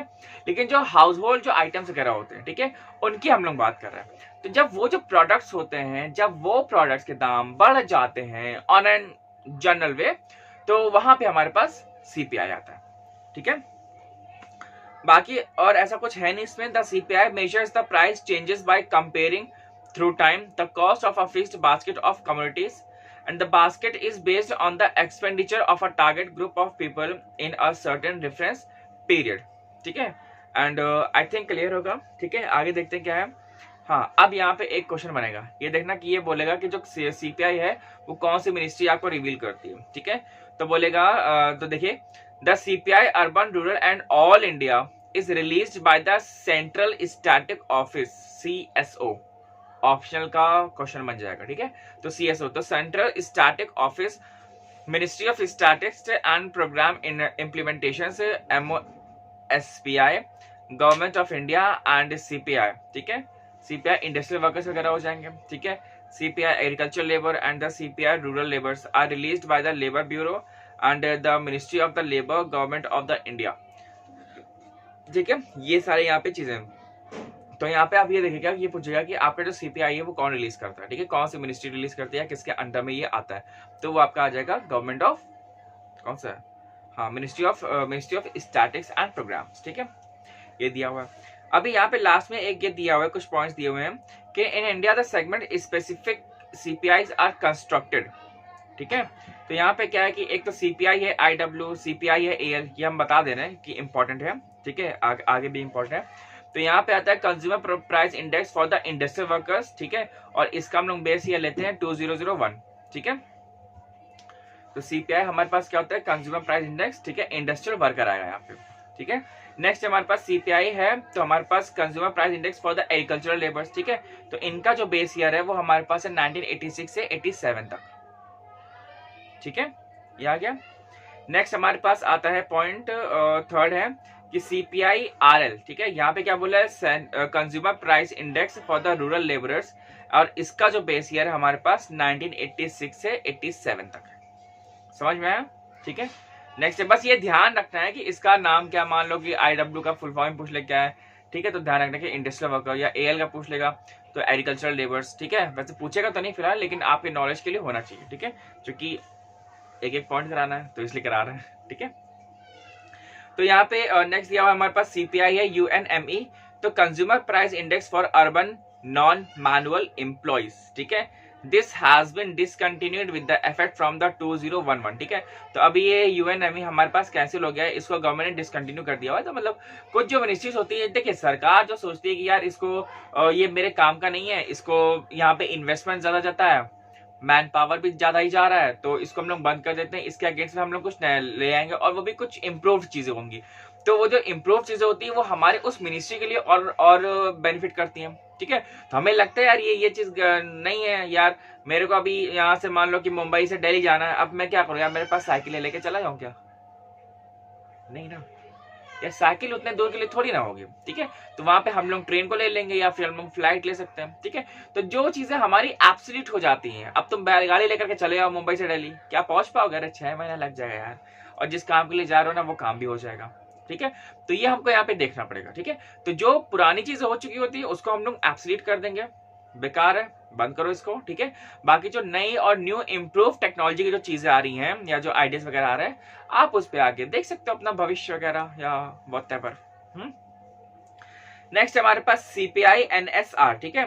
तो यहाँ पे क्या है, consumer price index new series for rural areas, और इसका जो बेस ईयर हमारे पास 2010 है, and introduce with the effect from the 2011 and 2012 with effect from the 2014, ठीक है। जो एफेक्शन दिखा रहा है कि हाँ भैया ये कब से इसको इंट्रोड्यूस किया गया और ये कब उसमें आई है करके इफेक्ट में, ठीक है। नेक्स्ट हमारे पास सीपीआई एनएस क्या दिया हुआ भाई, हाँ एनएसयू, ठीक है। तो यहाँ पे दिया हुआ है कि consumer price index new series for the urban, अभी इससे पहले हम लोगों ने रूरल वाले की बात की है और अब हम लोग बात कर रहे हैं अर्बन की, ठीक है। तो यहाँ पे हमारे पास है urban, for urban base year इसका 2010 है, उसका भी बेस ईयर 2010 था, ठीक है। And introduce with the effect from the 2011 and 2012 with effect from the 2014, ठीक है। तो बाकी जितने भी जो इंट्रोडक्शन है और जो इफेक्ट है वो दोनों का, रूरल का और जो अर्बन है उन दोनों का ही सेम है, ठीक है। नेक्स्ट है सीपीआई एनएससी, तो ये है consumer price index new series for rural and urban areas combined, ठीक है। एक तो रूरल का आ गया, एक हमारे पास अर्बन का आ गया, अब इन दोनों का साथ में भी तो आना चाहिए ना, ठीक है। तो ये चीजें, तो यहाँ पे CPI index for the rural and the urban areas combined base year है 2010 है, introduce with the effect from the 2011 and 2012 with effect from the 2014, ठीक है। आई होप के क्लियर होगा, ठीक है। अब हम लोग आगे बढ़ते हैं, नेक्स्ट टॉपिक हमारे पास food and other community baskets for the measuring CPI. यार कोई भी दिक्कत हो ना मेरे को व्हाट्सएप कर दिया करो, ठीक है। नंबर वगैरह चल ही रहा है या इस फीड पे होगा या आपको डिस्क्रिप्शन में मिल जाएगा। तो ये देखा करो कि मतलब ऐसा नहीं कि मैंने बस वीडियो बना दी और बस मेरा वहां से काम खत्म, यार मैंने वीडियो बना दी मेरा काम खत्म, ठीक है। ऐसा नहीं है, अगर कोई भी दिक्कत वगैरह होती है then I am always there for the academic solution, ठीक है। अब ये मत बोलने लग जाना कि सर उसने मेरी पेंसिल चुरा ली, सर उसने मेरा शार्पनर चुरा लिया, सर 6 महीने पहले उसने मेरा पेन लिया था अभी तक दिया नहीं, सर हम पेपर में लिखेंगे कैसे। अब ये हरकतें मत करना यार व्हाट्सएप पे, ठीक है। तो व्हाट्सएप पे just be mature enough, and अगर आपको पढ़ाई में कोई भी दिक्कत होती है then you are free to ask कि सर ऐसा ऐसा ये टॉपिक मेरे को समझ में नहीं आया, आप मेरे को बता दीजिए करके, आराम से बता दूंगा। ठीक है, मतलब मैं ऐसा नहीं हूँ कि मैं नहीं बताने वाला, और मैं हर एक पर्सन का मैं रिप्लाई करता हूँ, ठीक है, इंडिविजुअली मैं खुद रिप्लाई करता हूँ, वो व्हाट्सएप में ही चलाता हूँ, जिससे कि जो स्टूडेंट्स हैं ना उनको कोई प्रॉब्लम ना हो। बहुत सारे ऐसे चैनल्स हैं जो आपको देते होंगे, नो डाउट यार, मेरे से बहुत अच्छे टीचर्स हैं यूट्यूब में, बहुत घने अच्छे टीचर्स हैं, ठीक है। तो अब बस ये होता है ना कि अब ये हो सकता है शायद कहीं कि उनके पास इतना टाइम नहीं हो, बिकॉज वो इतने बड़े टीचर्स हैं। अब मुझे ऐसा लगता है कि अब जहाँ पे अगर आपको, मुझे लगता है कि अगर मैं आपको कहीं पे अगर हेल्प कर सकता हूँ, कहीं पे गाइडेंस दे सकता हूँ, then I am always there for you, ठीक है। तो बस व्हाट्सएप वगैरह कर दो, अगर कुछ दिक्कत वगैरह है पढ़ाई वगैरह में तो मैं उसको सॉल्व कर दूंगा, ठीक है, या मैं अपने से कोशिश करूंगा सॉल्व करने की। नेक्स्ट हमारा टॉपिक है food and the other commodity baskets for the measuring CPI, ठीक है। अब क्या क्या चीजें हमारी उस बास्केट में, हमारी महंगाई में क्या क्या चीजें आ सकती हैं या आती हैं करके, ठीक है, ये भी देखते हैं। अब तुम महंगाई ये कहते हो कि सर अल्कोहल महंगाई है, ठीक है, sir restaurant, sir 5 star hotel, sir महंगा बहुत है। अरे भाई 5 स्टार होटल जो है वो तुम्हारे लिए थोड़ी है, वो तो लग्जरी के लिए है ना। अब कह दो सर मैं दुबई जा गया था सर, वो सर बहुत महंगा है सर। भाई दुबई क्यों गए थे? अब कहते सर मैं दुबई बुर्ज अल अरब में रुका था। यार वो तो वैसे 7 स्टार होटल है, ठीक है, एक दिन का शायद स्टे उसका वहाँ पे 8 से 10 लाख का पड़ता है। अब तुम कहते सर मैं गरीब हूँ सर, तो ऐसे थोड़ी ना होगा सर, तुम्हारी लिए महंगाई थोड़ी है, ठीक है। तो महंगाई कॉमन मैन के लिए है, जो मतलब आम आदमी होता है, जो अपना रोजी रोटी जो चला रहा है बहुत ही मुश्किल वगैरह से, ठीक है, या जो एजुकेशन पे इन्वेस्ट करता है, ठीक है। जो दुबई और अमेरिका जाने वाले ना गरीब इंसान नहीं होते, ठीक है। चलो, तो यहाँ पे ये बोल रहा है कि the estimation of CPI consider the following commodities baskets, ठीक है। तो सबसे पहला आता है, इस बास्केट्स में है क्या, ये भी देख लें, ठीक है। So food and beverages, it consist of food and beverages, ठीक है। बेवरेजेस जानते हो ड्रिंक्स वगैरह होती हैं, ठीक है, या कोल्ड ड्रिंक्स वगैरह हो जाएंगी, आपके चाय हो जाएगी, एंड आपके फ्रूट जूस वगैरह हो जाएंगे, तो इन सबको लेके आते हैं, उसको बोलते हैं बेवरेजेस, सो जो लिक्विड फॉर्म में होता है। It consists of commodities like the cereals, pulses, fish, milk and milk products, egg, meat, edible oil, fruits and vegetables, sugar and the confectionery, spices and so on. तो पहला basket में हमारे पास आ गया food and beverages, ठीक है। तो आपके पास इतनी सारी चीजें हैं करके, ठीक है। नेक्स्ट है पान, टोबैको एंड द इंटॉक्सिकेंट्स, ठीक है। तो जितने भी जो इंटॉक्सिकेंट्स वगैरह होते हैं, पान, तंबाकू, गुटखा, मसाला, बीड़ी, सिगरेट और खैनी चैनी जो भी है, ठीक है, तो ये सारी चीजें आती है। नेक्स्ट है हमारे पास क्लोथिंग एंड द फुटवियर्स, ठीक है। तो ये भी हमारे उसमें आ जाएगा। भैया खाएंगे पिएंगे वो तो है, ठीक है, कपड़े वगैरह भी तो पहनेंगे कि नहीं पहनेंगे, ठीक है। नेक्स्ट है हमारे पास हाउसिंग, नेक्स्ट है क्या है, फ्यूल एंड लाइट, और फिर बाकी जो है मिसलेनियस, ठीक है। मिसलेनियस में बाकी जो बिस्कुट, टाफी, कंफर्ट वगैरह ये सब कुछ चलता ही रहता है, ठीक है, ये सारी चीज। तो ये हमारे पास फूड एंड बास्केट वगैरह में आता है, जहाँ पे हमको ये लगता है कि हाँ ये इतनी जो चीजें हैं ये इंसान के लिए तो बेसिक नेसेसिटीज हैं, ठीक है। अब बेसिक मतलब बेसिक तो नहीं कहेंगे यार, पान, मसाला, तंबाकू ये कौन सी बेसिक नेसेसिटीज हो गई, लेकिन अब ये होता है कि हाँ शौक में खा लिया, ठीक है, ये चीजें। इसीलिए तो देखो जो पान वगैरह जो होता है इसमें टैक्सेस सरकार ज्यादा लगाती है। अब टैक्स लगाने का मतलब क्या होता है यार, सबसे पहली बात तो वो चीज खुद ही इतनी इंटॉक्सिकेंट है, जहर है आपके लिए, वो कैंसर क्रिएट करती है, और जब कैंसर क्रिएट करती है तो सरकार उस चीज को डिस्करेज कर रही है, जो कि बंद वो इसलिए नहीं कर सकती क्योंकि उसको रेवेन्यू वहां से मिलता है, बंद कर देगी तो उसको रेवेन्यू नहीं मिलेगा। तो इसलिए कोई भी जो चीज होती है, तो ये जो टॉक्सिकेंट्स वगैरह होते हैं, कहीं कहीं पे देखो 50%, 60% टैक्स लगाती है सरकार, क्यों? ताकि जब तुम खरीदोगे बेटा टैक्स तुमको दोगे, ठीक है। तो ये सारी चीजें होती हैं। बाकी जो महंगाई वगैरह के बारे में है और जो ये जो चीजें होती हैं ये हम लोग 11th में जरूर पढ़ेंगे, ठीक है। चलिए नेक्स्ट हम लोग आते हैं। अब यहाँ पे क्या दिया हुआ है देखो कि food basket and its relative importance in the CPI estimations, ठीक है।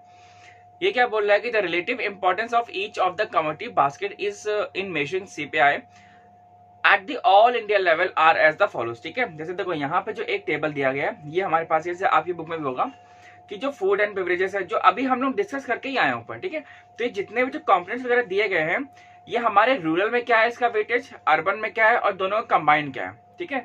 तो ये आपको यहाँ पे देखना पड़ेगा, समझ में आ रहा है। तो अर्बन का इंडिविजुअल भी दिया गया है गवर्नमेंट ने, हाउसिंग का इंडिविजुअल भी दिया गया है, और आपका जो कंबाइंड है वो भी आपका इंडिविजुअल ही दिया गया है, ठीक है।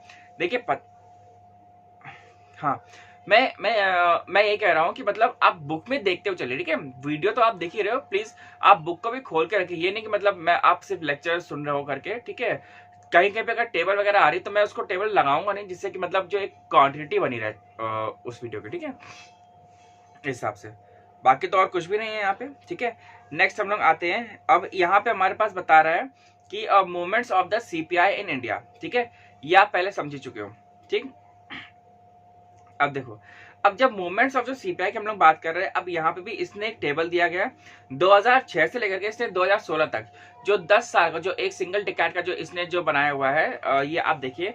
तो यहाँ पे क्या है कि सीपीआई IWF दिया गया है, सीपीआई IWNF दिया गया है, सीपीआई IW है, और सीपीआई AL दिया गया है, सीपीआई RL दिया गया है, ठीक है। अब यहाँ पे देखो रूरल का लास्ट के जो 3 ब्लॉक्स है, रूरल है, अर्बन है और कंबाइंड है, ठीक है, इतना समझ में आ रहा है। तो ये हर एक का यहाँ पे दिया गया है, बोल रहा है ना कि the movement of CPI for each category not only reveals the price inflation at the retail level, it also reflects the cost of living index for the common people, ठीक है। अब कॉस्ट ऑफ पीपल, अब अच्छा ये बताओ कि जो अगर यार बेसिक नेसेसिटी हमारे पास क्या है, हम लोग अगर बेसिक चीज देखें तो हमारे पास बेसिक है पेट्रोल और डीजल, ठीक है। अगर पेट्रोल का दाम 1 रुपया 2 रुपया, हम कह रहे 5 रुपया भी अगर बढ़ जाता है ना, तो आपके हर एक चीज पे दाम उसके बढ़ जाएंगे। क्यों? जब भैया पेट्रोल का दाम बढ़ेगा तो उसका ट्रांसपोर्टेशन कॉस्ट बढ़ जाएगा। जब ट्रांसपोर्टेशन कॉस्ट बढ़ेगा तो आपके जो कपड़े वगैरह हैं, जो क्लोथिंग है, ठीक है, और जो हाउसिंग है वो भी आपका बढ़ जाएगा। जो आपकी जो सब्जियां मिलती हैं आपको, वो भी उसकी भी प्राइस राइज कर जाएगा। सब्जियां जो अब भैया जो गुड्स वगैरह जो प्रोड्यूस हो रहे हैं, अब कोई एक शहर में प्रोड्यूस हो रहे हैं तो वो सिर्फ वही थोड़ी कंज्यूम करेगा, वो तो ऑल ओवर इंडिया भेजेगा, ठीक है, ऑल ओवर वर्ल्ड भेजेगा। तो वहां पे जो ट्रांसपोर्टेशन जो होता है, अगर यार आपका पेट्रोल बढ़ गया ना, जैसे तो खैर सेंचुरी तो उसने लगाई दी है, पेट्रोल डीजल दोनों नहीं, ठीक है, फुल सेंचुरी हो ही गई है। तो जब रेट जब दोनों का बढ़ जाएगा, दाम इतने जब तेल के बढ़ जाएंगे, तो अल्टीमेटली क्या होगा, जो हमारी जो बेसिक जो गुड्स हैं, दाल, रोटी, आटा, सीरियल्स, ये सारे जो चीजें, जो कंज्यूमेबल जो आइटम्स वगैरह होते हैं, जो फूड आइटम्स होते हैं, इनके भी दाम बढ़ जाएंगे। तो अब आप ये बताओ, क्या आप दाम बढ़ाओगे? अगर आपका दाम बढ़ेगा तो कॉमन जो मैन होता है, जो आम आदमी होता है, उसका खर्चा ज्यादा होगा कि उसका खर्चा कम होगा? नॉर्मल सी बात है, उससे खर्चे ज्यादा होंगे, ठीक है। देखो इन्फ्लेशन के ना यार अपने अपने कुछ अलग ही इम्प्लीकेशंस है, ठीक है। अगर यहाँ पे बात की जाए तो इन्फ्लेशन जो होता है, अब इन्फ्लेशन कुछ हद तक अच्छा भी होता है और कुछ हद तक बुरा भी होता है। इन्फ्लेशन ये कहता है कि भाई महंगाई बहुत होती है, हर एक चीजों के दाम बढ़ जाते हैं, आम आदमी के रीच से जो चीजें होती है वो आउट ऑफ द हैंड जाने लगती हैं, ठीक है भैया, जाने लगती हैं, no doubt, I accept that. लेकिन आप ये भी देखो ना कि जैसे ही इंसान के पास जब पैसा आता है, जब इन्फ्लेशन होती है, तब इंसान के पास पैसा भी तो होता है।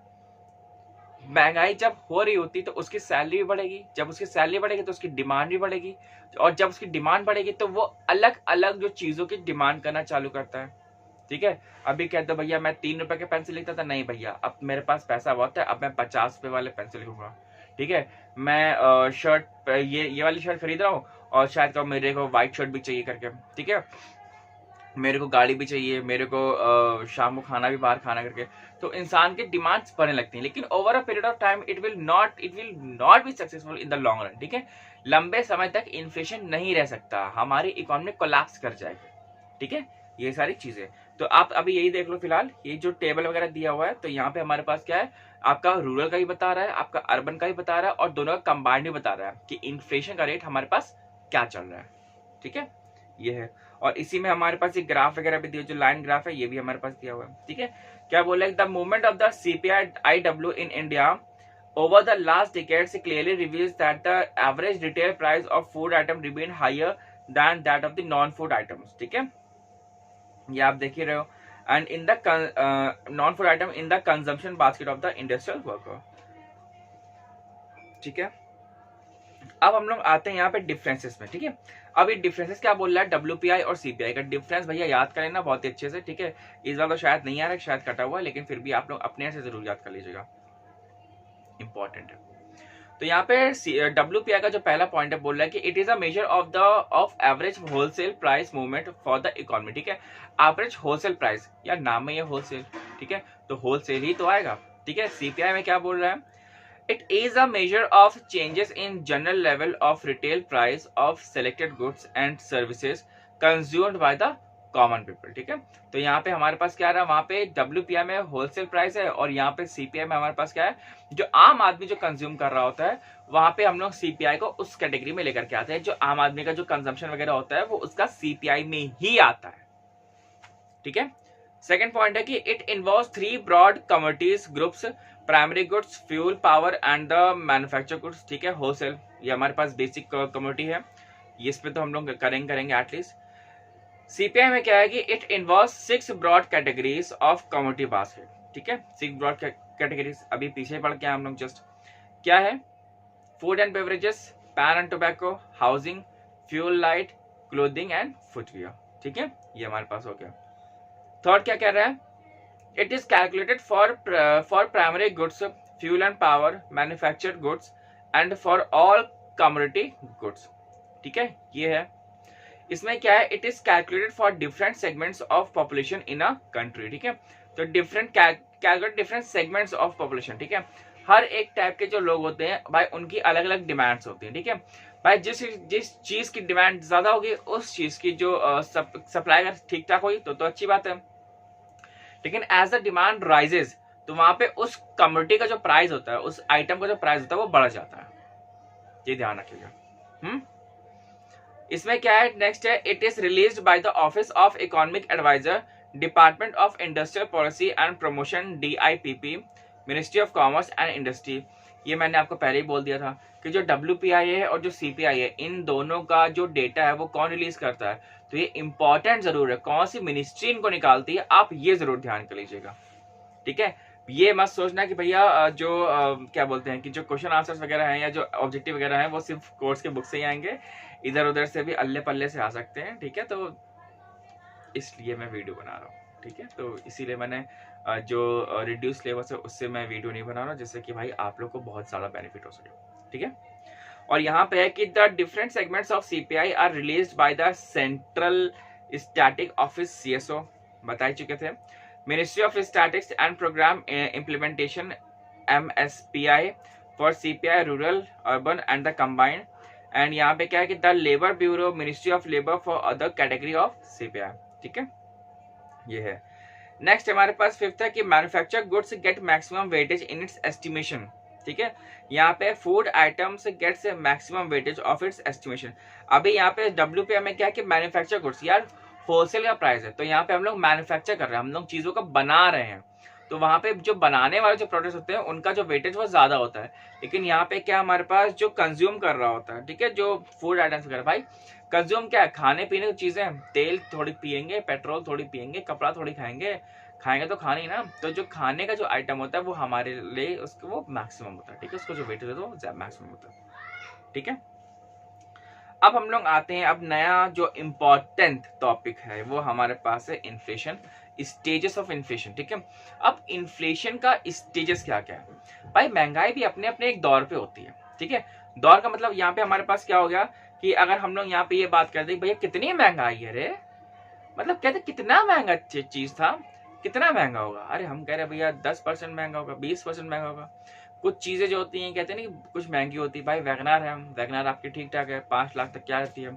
अगर भाई हम बात करते भैया नहीं BMW चाहिए हमका, तो भैया वो 50 लाख की आएगी। हम कहते नहीं यार हमको फरारी चाहिए, फरारी आएगी यार 1 करोड़ की, ठीक है। अब यहाँ पे फरारी हो गया, रोल्स रॉयस हो गया, यार है तो कार ना। अब वैगनार का जो प्राइस है वो अलग है, अब मर्सिडीज का प्राइस अलग है, फरारी का प्राइस अलग है। अब आप जरा मेरे को ये बताओ, वो प्राइस तो डिपेंड कर रहा है कि नहीं कर रहा है कि भाई कार कितनी महंगी हो सकती है, ठीक है। भाई कार में तुम सोने की प्लेटिंग कर दो, उसमें हीरा जवाहरात लगा दो, वो और महंगी हो जाएगी। द रीजन इज दैट कि अब यहाँ पे इसीलिए हम लोग बोलते हैं ना कि स्टेजेस ऑफ इन्फ्लेशन, ये हमारे पास क्या बोल रहा है, यही है कि कितनी महंगाई है। तो सबसे पहला हमारे पास आता है क्रीपिंग इन्फ्लेशन, फिर हमारे पास वॉकिंग इन्फ्लेशन, फिर हमारे पास रनिंग एंड देन हमारे पास हाइपर इन्फ्लेशन, ठीक है। अब यहाँ पे जो पहला है क्रीपिंग, जैसा नाम में ही ना क्रीपिंग, क्रीप कर रहा है मतलब रेंग रहा है, ठीक है।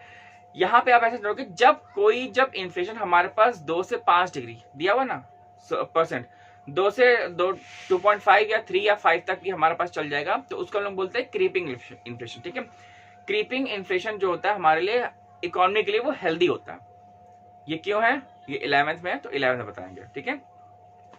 तो क्रीपिंग में दिया हुआ है डेफिनेशन देख लो कि when the price level increases at a very slow rate, say at a rate of the only 2.5% या 2.5% per annum, it is called the creeping inflation. ठीक है, मतलब थोड़ा सा राइज हो रहा है भाई। पहले कोई चीज हमारे पास 100 की मिलती थी, अब 105 की मिल रही है या 102 रुपए की मिल रही है। तो यहाँ पे हमारे पास क्या हो गया, वो हमारे पास वो क्रीपिंग है, बहुत ही कम मतलब बढ़ रहा है। ठीक है, अब यहाँ पे हमारे पास क्या है, वॉकिंग इन्फ्लेशन।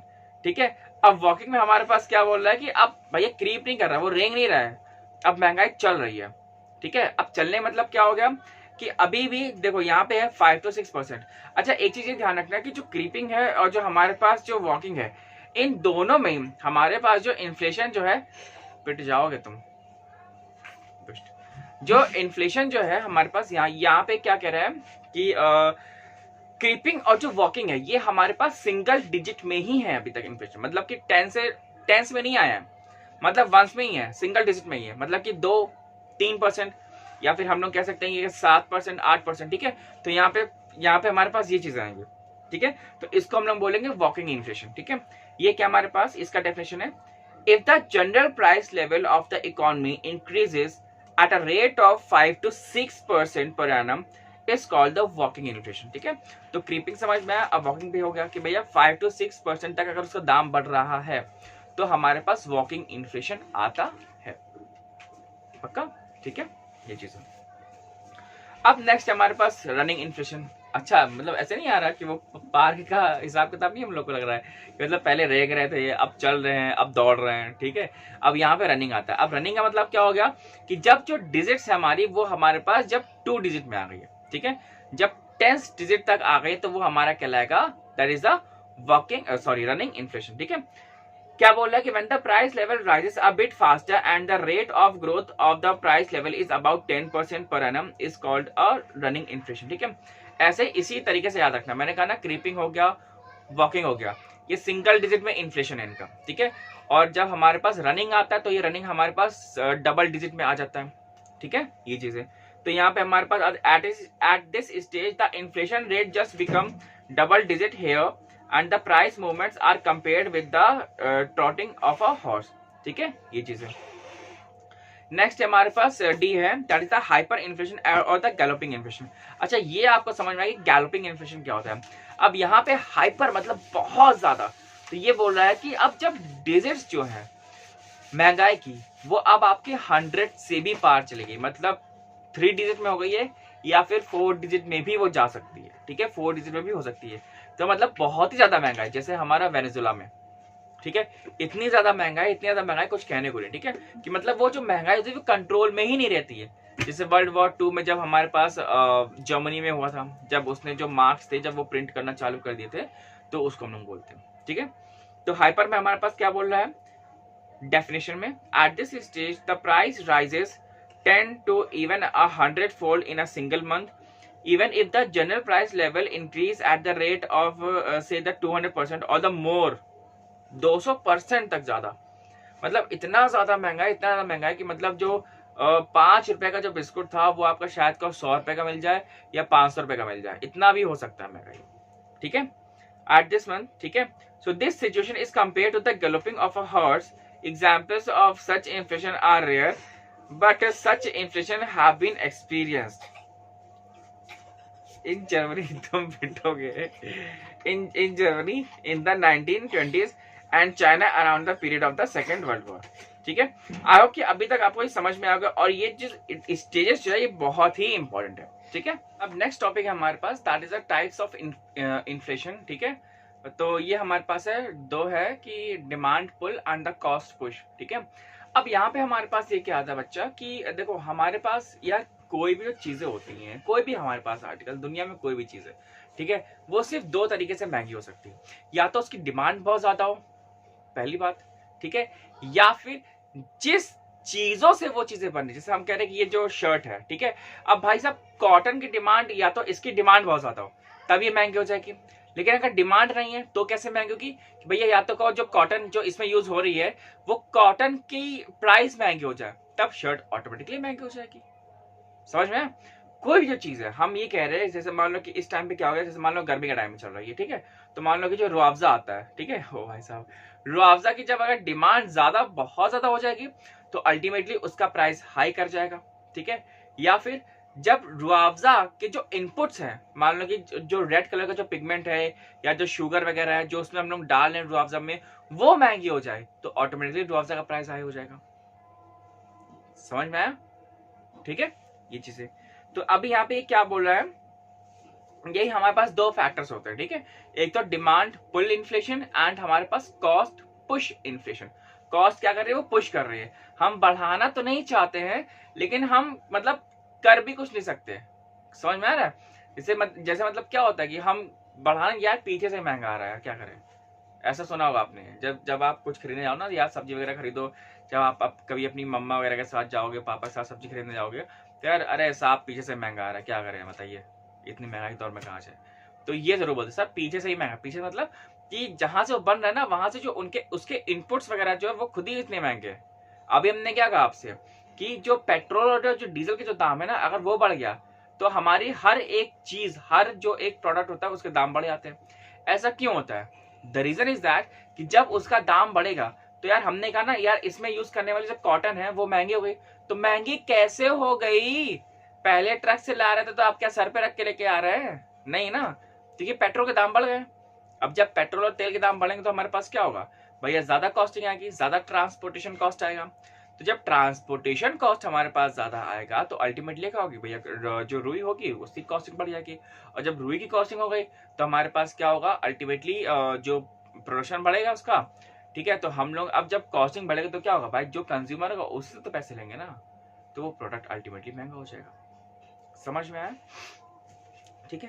तो देखिए यहाँ पे क्या दिया हुआ है कि economist distinguished between two major types of inflation. ठीक है, अच्छा दो ग्राफ दिए हुए, ये जरा देख जरूर लीजिएगा, ठीक है, और ये ग्राफ बनाइएगा जरूर, ठीक है। लगा नहीं रहे इसमें, इसका मतलब ये नहीं कि बनाओगे नहीं, बहुत इंपॉर्टेंट है, हर एक एक चीज बताते चले कहां से क्वेश्चन अराइज हो सकता है और कहां पे आपको प्रॉब्लम आएगी और क्या क्वेश्चन आ सकता है, ठीक है। तो जो पॉसिबिलिटीज है आप उसको देखिए, ठीक है। बाकी नंबर तो है ही आपका मेरे पास, आपका मेरे पास, सॉरी नहीं मेरा आपके पास, ठीक है, हाँ भूल गए थे, स्लिप ऑफ टंग, ठीक है। चलो आते हैं नेक्स्ट, हमारा आता है नेक्स्ट, मतलब यही देख रहे हैं कि a demand pull inflation is an inflation created by the pressure of excess demand in the market, ठीक है। And we know that the price of a good in the competitive market is determined by the equality of demand and supply, ठीक है। यार competition कब होता है? जब हमारे पास डिमांड भी हो और उसी के अगेंस्ट में सप्लाई भी हो, ठीक है। लेकिन अगर डिमांड बहुत ज्यादा है, सप्लाई नहीं है, तो उसका दाम बहुत बढ़ जाएगा। लेकिन मार्केट में डिमांड है लेकिन सप्लाई बहुत ज्यादा आ गई है तो उसका दाम घट जाएगा। जैसे मार्केट में जो किसान होता है जो आलू लेके आता है, प्याज लेके आता है, कभी कभी देखो प्याज का दाम एक टाइम था भैया 200 रुपया किलो, ठीक है। समझ में ये नहीं आ रहा था कि भैया चिकन में प्याज डालें कि प्याज में चिकन डालें। चिकन चला था 160 और प्याज चला था 200, ठीक है। तो अब आप समझ जाओ खाना क्या है, प्याज की सब्जी की चिकन खाना है, ठीक है। तो यहाँ पे हमारे पास ये है कि अल्टीमेटली जैसे मान लो कि अगर किसान ने सोचा कि अरे यार वो तो 200 रुपए वो चल रहा था जो प्याज है, अगर हम उसको उगाएंगे, अगर हम बेचे तो बहुत बढ़िया मुनाफा मिलेगा। अब ए ने भी उगा लिया, दूसरे ने भी उगा लिया, तीसरे ने भी उगा लिया, सबने प्याज ही प्याज उगा लिया। अब मार्केट में प्याज की इतनी भरमार, कुछ कहने को नहीं। अब इतना ज्यादा सप्लाई हो गया है कि अब उसको जो 200 तो छोड़ ही दो, वो 20 रुपया में कोई नहीं खरीद रहा क्योंकि मार्केट में इतनी सप्लाई है, ठीक है। तो मार्केट में हमें सप्लाई को मेंटेन करके रखना है। समझ में आ रहा है? ये चीजें ध्यान रखिएगा। तो अगर आप मेंटेन करके रखोगे, डिमांड है उतनी सप्लाई दोगे तो प्राइस ठीक ठाक मिल जाएगा। लेकिन जहां सप्लाई कम हुई प्राइस बहुत ऊंचा चला जाएगा, और जहां सप्लाई ज्यादा हो गई तो प्राइस नीचे चला जाएगा, ठीक है। ये चीज तो क्या दिया हुआ है कि the aggregate demand for all the goods in the market and the aggregate supply determine the aggregate price level. If aggregate demand exceeds aggregate supply, aggregate demand exceeds supply, there will be an upward pressure on the aggregate price level. This type of inflation is called the demand pull inflation, ठीक है। क्या बोल रहा है? if aggregate demand exceeds aggregate supply, ठीक है, demand बढ़ गई है भाई, जब डिमांड बढ़ गई है तो हमारे पास क्या होगा, प्राइस बढ़ जाएगा, अभी मैंने बताया तुरंत जस्ट, ठीक है। If there is no change in the aggregate demand curve on the aggregate supply, there will be no change in the level of equilibrium price. ठीक है, ये चीज है। अच्छा, इक्विलिब्रियम हमारे पास क्या होता है, जैसे मान लो कि हमारी जो डिमांड है, हम कहते हैं भैया ऐसा है कि हमें 10 पैकेट पार्ले जी के बिस्किट चाहिए, और दुकानदार कह रहा है अरे भैया वाह वाह वाह क्या किस्मत पाई है, 10 ही पैकेट है भी मेरे पास, ठीक है, तो 10 पैकेट हमको चाहिए और 10 पैकेट उसके पास है, तो हमारे पास क्या हो गया, वो इक्विलिब्रियम आ गया कि जितनी डिमांड उतनी सप्लाई। तो इस चीज को बोलते हैं इक्विलिब्रियम, ठीक है, कि जितनी मार्केट में डिमांड है उतनी आपके पास सप्लाई भी है, तो सप्लाई ना ऊपर ना ज्यादा, ठीक है।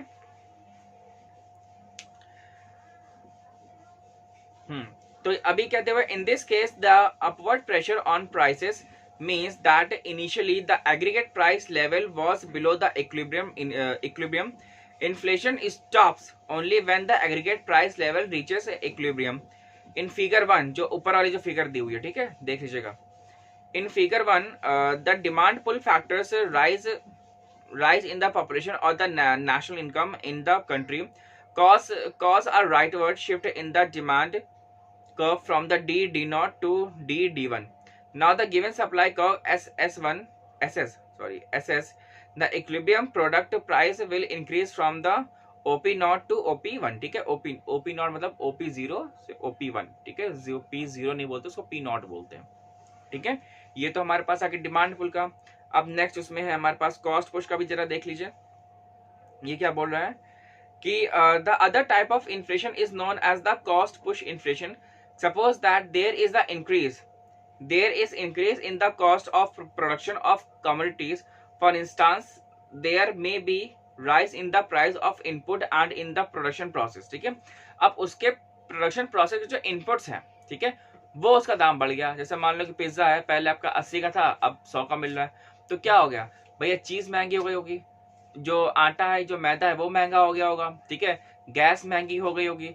तो भैया जो 80 का था, पिज्जा का दाम नहीं बढ़ा है, मतलब पिज्जा पहले 80 का ही था, वो प्रॉफिट कमाने के मोटिव से नहीं बैठा हो, लेकिन जब उसका खुद का ही वो जब पीछे से ही, मैंने कहा ना बड़े साहब पीछे से ही आ रहा है महंगा, भाई जब पीछे से ही इतना महंगा आ रहा है तो अगला भी क्या ही करेगा, वो भी महंगा बेचेगा, है कि नहीं। अभी देख लो 300 रुपया किलो नींबू, अरे बाप रे बाप, गर्मी में समझ में नहीं आ रहा है कि नींबू खरीदे कि पेट्रोल खरीद ले, ठीक है, ये आलम हो गया इस टाइम, तो मतलब डिजास्ट्रस, ठीक है। तो यहाँ पे वही है, जो कंपोनेंट्स हमारे उसके जो महंगे हो जाते हैं, मतलब जो इनपुट्स के जो कंपोनेंट्स होते हैं वो हमारे पास महंगे हो जा रहे हैं।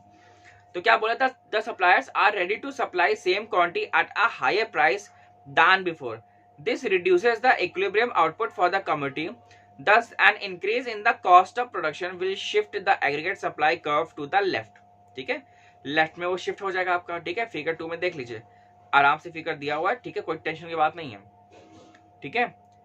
सो क्या दिया हुआ है, this reduces the equilibrium output of the commodity, thus an increase in the cost of production will shift the aggregate supply curve to the left. As a result, the aggregate output of goods and services in the economy will fall and the aggregate price level will rise, ठीक है। तो जो demand है वो हमारी रहेगी नहीं, ठीक है, तो हमारे पास जब डिमांड है, सप्लाई नहीं रहेगी, ठीक है, तो हमारे पास जो प्राइस है उसका अल्टीमेटली हाई हो जाएगा, ठीक है। हम लोग ऐसा क्यों करते हैं भाई, जो हमारे पास गोल्ड है, हमारे पास सिल्वर है, हमारे पास डायमंड है, प्लैटिनम है, ये जो प्रीशियस कंपोनेंट्स है, ये जो प्रीशियस कंपोनेंट्स है, ये ऐसा क्यों है कि इनका हम लोग गेट नहीं बनवा सकते या कुछ भी, हम लोग इनको क्यों नहीं यूज करते। द रीजन इज दैट कि हमें सोने को उतना ही मार्केट में सप्लाई देना है जितना मार्केट में डिमांड है, समझ में आ रहा है, या डिमांड से कम रखना है, इसलिए तो उसका दाम बढ़ पाएगा। अगर लोहा हमारे पास हर जगह होता है, लोहे का गेट होता है, लोहे का फर्नीचर होता है, लोहे की खिड़कियां होती है, लोहा हर जगह क्यों होता है भाई, जैसे लोहा वैसे ही आपका सोना। क्यों नहीं होता है कि आपके जो मम्मी पापा वगैरह हैं वो लोहे की चेन बना ले, मतलब लोहे की अंगूठी बना ले, पहने अपना चौकस आराम से, क्यों ऐसा हो सकता नहीं हो सकता भाई, लोहा तो सस्ता है ना, ठीक है, तो वो सारी चीजें होती हैं। बट लेकिन क्या होता है, लोहा हमारे पास बहुत अबंडेंट में अवेलेबल होता है, तो इसलिए उसकी जो प्राइस होती है वो मार्केट में बहुत कम है, ठीक है। लेकिन जो सोना होता है उसका डिमांड तो है लेकिन उतनी सप्लाई नहीं है, तो इसलिए जो सोना जो नहीं कहते 60,000 तक चला गया है 10 ग्राम का सोना, तो वो चीजें होती है, मतलब इतना हमारे पास उसका प्राइस हाई हो जाता है कि मतलब हम लोगों ने उसकी उतनी वैल्यू मेंटेन करके रखी है। ठीक है, ये चीजें समझ में आया? ठीक है, बाकी इसका जो ग्राफ का दिया हुआ ये देखिए क्या दिया, since this type of inflation is caused by a rise in cost of production it is called the cost push inflation. ठीक है, तो figure 2 the suppliers will be ready to sell O Q naught, कहाँ, हाँ sorry, 0 Q naught quantity of output at a higher price BQ naught than before। ठीक है, and causing an upward shift in the supply curve from SS naught to SS1। ठीक है, ये आप देख रहे हो आराम से चलता हुआ चल रहा है, बस ये ध्यान रखना है कब आपका लेफ्ट शिफ्ट कर रहा है और कब आपका राइट शिफ्ट कर रहा है। ठीक है, as a result the equilibrium price will increase from the 0P naught to 0P1। ठीक है, इतना समझ में आया? आई थिंक यार इसमें कोई अब दिक्कत तो नहीं होनी चाहिए जैसा हिसाब से मैंने समझाया, and I just trial my level best. ठीक है, और कोई दिक्कत होती तो व्हाट्सएप जिंदाबाद।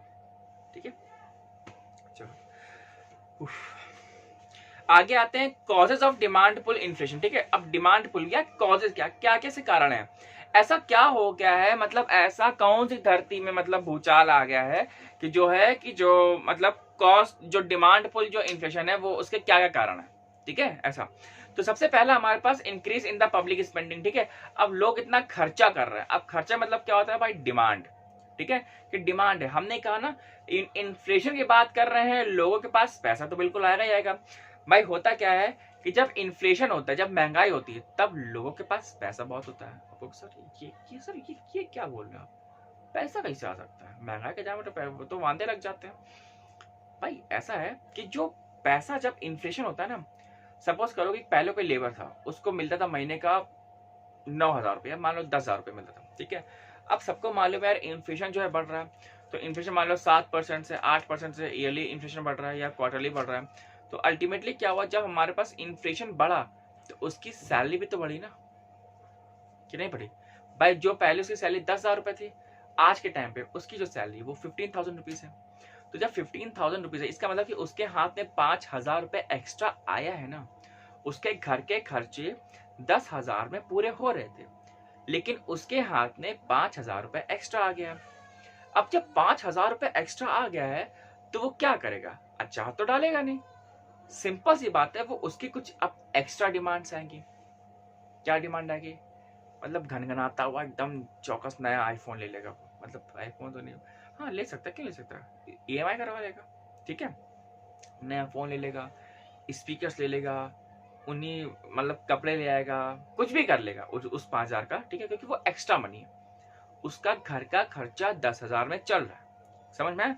तो यहाँ पे जो स्पेंडिंग बोला है ना, कि जब लोगों के पास पैसा आ जाता है ज्यादा तो उनकी स्पेंडिंग पावर तेज हो जाती है, उनकी स्पेंडिंग ज्यादा होने लगती है। ठीक है, सो सबसे पहला कारण तुम्हारे पास यही है कि तो increase in the public spending. ठीक है, तो यहाँ पे हमारे पास increase in the public spending, भाई लोगों के पास पैसा ज्यादा आ गया तो इसलिए वो खर्चा ज्यादा कर रहे हैं। ठीक है, सेकंड है हमारे पास deficit financing of government spending. ठीक है, अब डेफिसिट फाइनेंसिंग मतलब ये होता है कि जब सरकार के पास पैसा तो है, लेकिन अब सरकार इतना खर्चा कर दे रही है, कुछ कहने को नहीं। देखो सरकार यार, सरकार के पास जब पैसा होता है तो वो खर्चा ही करती है। ठीक है, खर्चा कर रही है तो इसका मतलब है कि सरकार कुछ विकास के लिए काम कर रही है, विकास। और जब विकास के लिए काम कर रही है तो इसका मतलब ये कि सरकार नुकसान में आएगी। सरकार पहले ये नहीं देखती, भाई हम लोग का क्या होता है, सुनो, हम लोग का अपने लोग का क्या होता है कि भाई पहले देखना या पॉकेट में पैसा कितना है, पैसा जितना होगा भाई उस हिसाब से हम लोग काम करेंगे। ठीक है, सरकार करती क्या है, पहले वो प्लान कर लेती है कि हमें क्या क्या चीजें करनी है। ठीक है, पहले प्लान कर लेगी, उसके बाद सोचेगी अच्छा 10,000 करोड़ खर्चा है तो अब हमें 10,000 रुपए कहां से इकट्ठा करना है, कैसे हमें अरेंज करना है। लेकिन अपने यहाँ क्या है कि भाई अकाउंट में पैसा कितना है, 1 लाख रुपए, अच्छा 1 लाख से हम ये कर सकते हैं, ये कर सकते हैं, ये हो जाएगा, ये हो जाएगा, खत्म। लेकिन गवर्नमेंट का काम उल्टा होता है, यहाँ पे पहले वो प्लानिंग कर लेते कि हाँ हमको ये काम करना है, वो काम करना है, अच्छा चलो ये भी कर लेंगे यार, अच्छा पुताई करवानी वो भी करवा लेंगे, गड्ढा खुदवाना है ठीक वो भी करवा लेंगे, वो भी हो जाएगा। ठीक है, अब उसके बाद गवर्नमेंट ये सोच रही है कि अब पैसों का अरेंजमेंट कहां से करे। तो जब प्लानिंग आप पहले कर लोगे, पैसा का अरेंजमेंट बाद में होगा, तो इसलिए गवर्नमेंट हमेशा डेफिसिट में होती है, मतलब कि नुकसान में होती है, कहते हैं घाटे में रहना, तो वो गवर्नमेंट ऐसे होती है। ठीक है, तो ये होता है कि जो डेफिसिट जो फाइनेंसिंग होती है, सरकार के पास पैसा नहीं होता है क्योंकि वो अरेंज करती है। ठीक है, तो ये भी हमारे पास इन्फ्लेशन का दौर होता है। अच्छा, अब सरकार करती है तो फिर उससे फायदा क्या होता है? द रीजन इज दैट कि सरकार के पास यार दो चीजें होती हैं, या तो पहली बात तो वो मार्केट से पैसा उठा लें, ठीक, अगर मार्केट से पैसा नहीं उठाती या उसको नहीं अरेंज हो पाता उसके एडिक्वेट का, तो क्या करती है वो पैसा ही प्रिंट कर देती है। जाओ अब जब ये बताओ, जब पैसा प्रिंट करेगी यार, इन्फ्लेशन अभी उतना है, ठीक है, मार्केट में मनी सप्लाई बहुत ज्यादा है, अब जब तुमने पैसा को भी प्रिंट कर दिया, अब वो पैसा फिर से कहाँ पे जाएगा, वापस से मार्केट में तो जाएगा ना, तो मार्केट में तो मनी सप्लाई और आप दे रहे हो, और जब मनी सप्लाई और ज्यादा मार्केट में आएगी तो अल्टीमेटली इन्फ्लेशन और ज्यादा जाएगा, ठीक है। तो इसमें बहुत बड़ा जो हाथ होता है और पैर भी गवर्नमेंट का भी होता है महंगाई लाने का, लेकिन कंट्रोल भी महंगाई गवर्नमेंट ही करती है, हम और आप नहीं करते, ठीक है, ये चीजें। नेक्स्ट है हमारे पास इंक्रीज्ड वेलोसिटी ऑफ सर्कुलेशन, ठीक है, जो मनी सर्कुलेशन जो होता है उसकी भी हमारे पास जो वेलोसिटी होती है, जो जल्दी जल्दी लोग इतना ज्यादा स्पेंड कर रहे होते हैं कुछ कहने को नहीं। अब इस महंगाई के दौर पे हमारे जो बैंक वगैरह होते हैं वो भी अपना जो रेट ऑफ इन्फ्लेशन होता है वो भी ज्यादा हाई कर देते हैं भैया, ताकि कोई पैसा ना ले, लेकिन अब लोगों के पास पैसा ही मतलब खरीदना ही चाहते हैं भैया, ये भी खरीद ले वो भी खरीद ले, तो लोग लोन लेने भी नहीं कतराते हैं भैया, लो आंख बंद करके लोन लेते हैं, ठीक है। फोर्थ हमारे पास पॉपुलेशन ग्रोथ, ठीक है, जिस हिसाब से हमारे पास पॉपुलेशन बढ़ रही है, ग्रो कर रही है, उस हिसाब से हमारे पास जो उनकी डिमांड्स भी बढ़ रही हैं, ठीक है। अब जब अलग अलग लोगों की जब डिमांड्स बढ़ेंगे तो अल्टीमेटली हमारे पास खर्चा ज्यादा होगा, ठीक है, ये चीजें। नेक्स्ट हमारे पास होर्डिंग्स, ठीक है। अब होर्डिंग अभी मैंने बताया आपको थोड़ी देर पहले, चिकन और प्याज, चिकन है 160 रुपीज के जी, प्याज है 200 रुपया किलो, समझे में नहीं आ रहा किसको किस में डालें, चिकन को प्याज में डालें कि प्याज को चिकन में डालें, क्या करना है, ठीक है। होर्डिंग का मतलब ये होता है कि जब किसी भी कमोडिटी का प्राइस जब इतना बढ़ जाता है तो इसका मतलब क्या होता है कि जो पटवारी वगैरह जो नहीं सब्जी वाले जो होते हैं वो सब्जी निकालते नहीं है, भाई प्याज है तुम्हारे पास 20 रुपया किलो, नहीं निकालने जाओ, मेरे पास रखा हुआ है गोडाउन में पड़ा हुआ है, नहीं निकालने, लेकिन जैसे ही उनका उसका जब दाम बढ़ने लगता है तो उसको और रोक के रखते हैं, फिर और दाम बढ़ा और रोक के रखा, अभी भी नहीं निकाल रहे, जब प्याज पहुंच गया 200 रुपया किलो तब निकाल लें, खरीदा कितने में था प्याज, 10 रुपया किलो खरीदा था, निकाल कितने में रहे हैं, 200 रुपया में, तो अल्टीमेटली जो बीच वाले जो होते हैं ना मिडिल मैन, इनको फायदा होता है, तब इसलिए होर्डिंग कर लेते हैं। मतलब अब जब मार्केट में यार सप्लाई आप कम कर दोगे तो अल्टीमेटली उसका प्राइस बढ़ा नहीं जाएगा, तो वही चीज होती है, ठीक है, ये चीज। नेक्स्ट हमारे पास टैक्स रिडक्शन, ठीक है, अब टैक्स रिडक्शन भी होता है, ठीक, ये क्या जरा देख लो यार कि in democracy government sometimes reduce taxes in order to gain the popularity among the voters, and this happens particularly in elections year, and since this leaves the more money in people's hand, this led to the inflation, ठीक है। Tax कम होता है, पैसा आता है हाथ में तो लोग और खर्चा करते हैं, खर्चा करो करो करो करो खर्चा और करो, ठीक है। सेवेंथ पॉइंट हमारे पास rise in the average money income of the people, ठीक है, जो एवरेज जो मनी होता है, अब भैया लोगों के पास पैसा बढ़ने लग गया या रुकने लग गया, तो इस हिसाब से जब उनके पास पैसा आता है तो वो लोग और खर्चा करते हैं, जब वो और खर्चा करते हैं तो फिर और मजा आती है तो फिर लोग और खर्चा करते हैं, ठीक है। तो जब हम लोग लोगों पास पैसा होता है ना वो लोग इन्वेस्ट नहीं करते, वो खर्चा कर रहे हैं, भैया पता नहीं कल रहे ना रहे, ठीक है, खर्चा करो तुम बस, ठीक है। नेक्स्ट हमारे पास 8 है easy availability of credit at the lower interest rate, ठीक है, तो लोअर इंटरेस्ट रेट भी हमारे पास होता है कि भैया चलो अभी, अरे सर अभी तो आप कह रहे थे कि सर हमारे पास वो ज्यादा इंटरेस्ट रेट होता है, लेकिन क्या करें भैया, ये देखो मार्केट में इतने सारे आपके पास बैंक, सॉरी मार्केट में इतने सारे बैंक है आपके पास, अब बैंक क्या होता है, बैंक जो इंटरेस्ट रेट जो होता है वो भी कॉम्पिटिशन में ही देता है, कोई कह रहा है हम आपको 8% में देंगे, तो दूसरा वाला कह रहा है हम तुमको 7.8 पे देंगे, जो 7.8 पे दोगे हम 7.5 पे देंगे, ये आलम होता है, इतना कंपटीशन होता है उसमें कुछ कहने को नहीं। तो यहाँ पे हमारे पास जो कंपटीशन होता है इतना तगड़ा वाला चल रहा होता है कि यहाँ पे लोगों को लगता है यार इस हिसाब से तुम्हारा ठीक है यार, लोन ही लेके हम कर लेंगे, फिर हम बाद में पैसा देते रहेंगे, यार हमारी डिमांड तो पूरी हो, हमारी डिमांड हमारी सैलरी इतनी नहीं है, क्या करें, ठीक है, ये चीजें।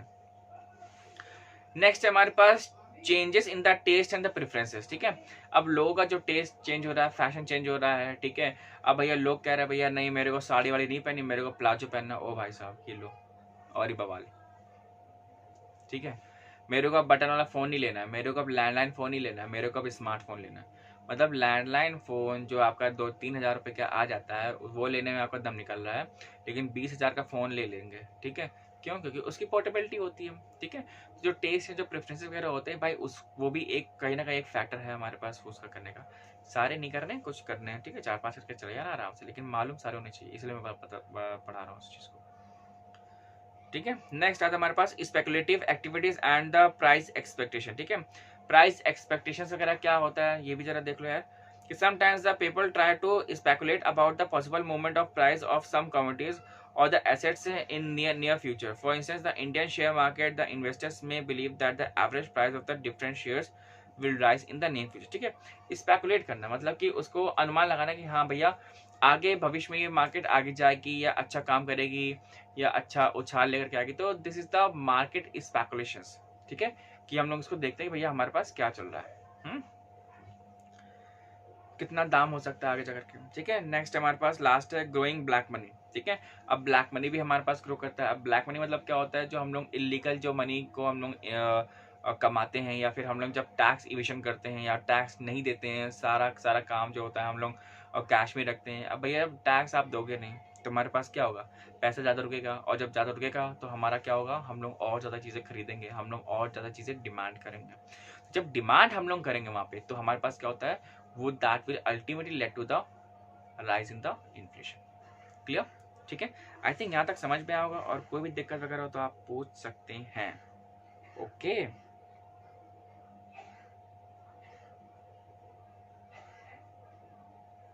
चलिए नेक्स्ट हम लोग आते हैं causes of cost push inflation. ठीक है, अब कॉस्ट पुश इन्फ्लेशन यहाँ पे क्या बोल रहा है, अभी तक हम लोगों ने पर डिमांड पुल के हमारे पास कॉजेज क्या क्या है, अब हम लोग देख रहे हैं कॉस्ट पुश के हमारे पास क्या क्या कॉजेज है। ठीक है, तो पहला हमारे पास rise in the factor prices, हम लोग बात कर ही चुके हैं।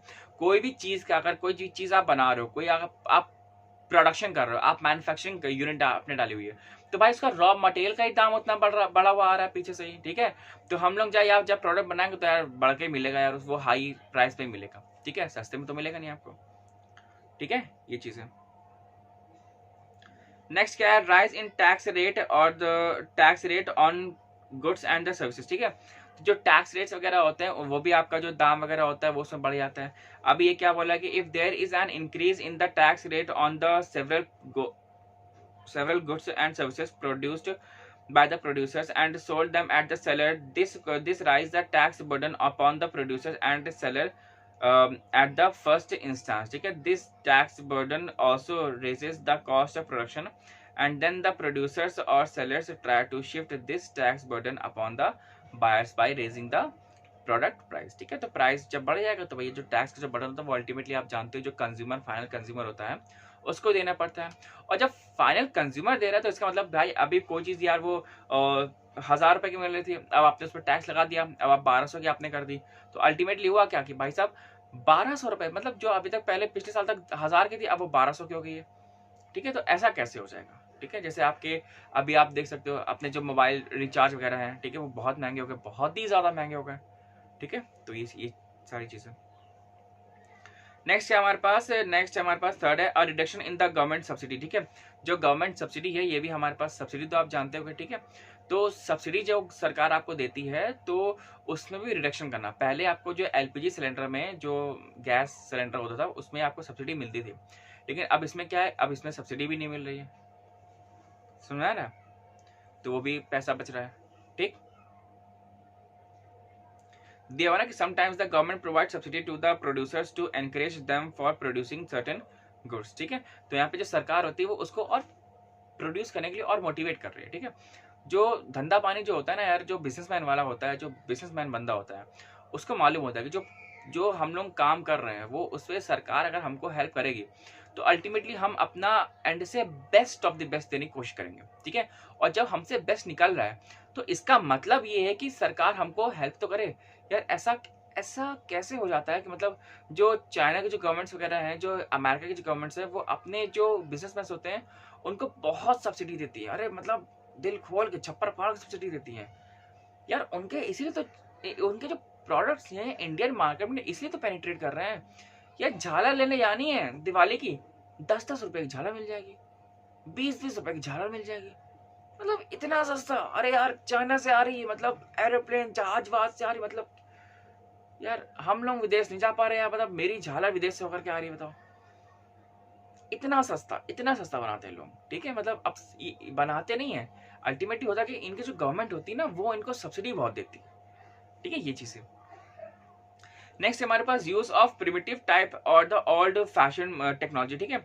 जो प्रिमिटिव मतलब जो पहले से चलता हुआ आ रहा था, हम लोग वही कर रहे हैं। हम लोगों ने अपनी जो टेक्नोलॉजी है, जो भी हम लोग प्रोडक्ट्स वगैरह बना रहे हैं, उसकी मशीनी में हमने कोई चेंज ही नहीं किया। पुरानी मशीन चल रही है, थकी हालत में चल रही है, पुरानी दुरानी, ठीक है।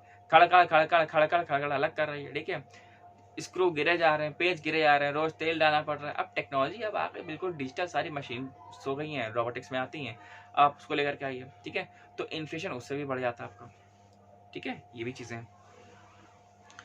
नेक्स्ट क्या हमारे पास, trade union pressure on minimum wages act, ठीक है। तो जो ट्रेड यूनियन का जो प्रेशर होता है, जो आपको मालूम भैया आप किसी को बंधुआ मजदूर तो बना नहीं पाओगे, तो वो आपको भैया लेबर है तो उसको वो भी तो इंसान ही है, ठीक है।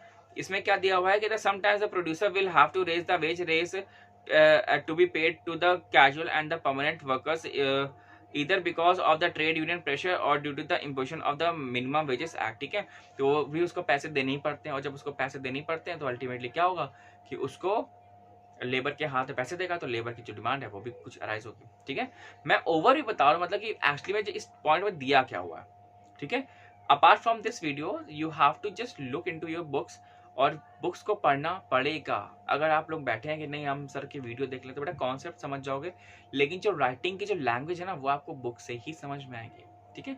तो प्लीज आप ये वीडियो आप 2 बार देखो, आप 4 बार देखो, जितनी बार आपका मन कर रहा है आप उतनी बार देखो, नहीं मन कर रहा है आप मत देखो, लेकिन आप प्लीज बुक को जरूर पढ़िए, ठीक है। अब ये है कि आपकी बुक जो है थोड़ी टिपिकल लैंग्वेज में होगी, तो मैंने उसको बहुत ही आसान लैंग्वेज में बता दिया, ये चीजें, ठीक है। नेक्स्ट हमारे पास increase in the minimum support price by the government, ठीक है। Increase in the minimum support price होता है ना कि एमएसपी के लिए तो अभी तक सारा जद्दोजहद था, 1 साल से किसान लोग बैठे हुए थे। तो जब इंक्रीज अगर सरकार ने उनका पैसा दे दिया, तो भाई साहब मान लो कि अगर कोई गेहूं की फसल है, ठीक है, 1 क्विंटल आपके अभी तक 1000 रुपए मिले थे, अब सरकार ने बोला कि ऐसा हम 1200 देंगे, 1 ही क्विंटल का हम सरकार 1200 दे रही है। अब 1200 क्या हुआ, किसान के पास आया कि नहीं आया, 200 रुपये बढ़कर के आया। तो जब बढ़कर के आया तो वो उसके हाथ में पैसा आ रहा है, तो जैसे ही एक्स्ट्रा पैसा आता है तो इंसान की अल्टीमेटली ह्यूमन टेंडेंसी है यार, डिमांड राइज होती है। जब डिमांड राइज होंगी तो हम लोग उस पर काम करेंगे, ठीक है। ये चीज है। बाकी भी अदर फैक्टर्स वगैरह हैं, ये भी आप जरा देख लीजिए क्या है कि अदर फैक्टर्स हैं कि एक्सपोर्ट्स हो गया एंड नॉन इकोनॉमिक रीजंस हो गया, ठीक है। एक्सपोर्ट्स भी हमें करना पड़ता है, ठीक है, हम लोग एक्सपोर्ट वगैरह भी करते हैं। क्या दिया हुआ है कि sometimes exports create the shortage in the domestic economy, suppose that the total output of a commodity is not sufficient to meet the both domestic and the foreign demands, it can either exported और domestically consumed. Under this circumstance export will create inflation in the domestic economy, ठीक है। हमने बाहर ही भेज दिया, अब बाहर भेजने के साथ साथ हमारे पास यहाँ पे तो कुछ सी कमी पड़ गई ना। जब यहाँ पे कुछ सी कमी पड़ गई, अब अभी हम लोग बात करके आए, जब यहाँ पे सप्लाई कम होगी तो अल्टीमेटली उस प्राइस के उस आइटम के दाम क्या हो जाएंगे, बढ़ जाएंगे। जब भैया दाम बढ़ेंगे तो अल्टीमेटली क्या होगा, महंगाई होगी। वही तो होता है ना, महंगाई, ठीक है।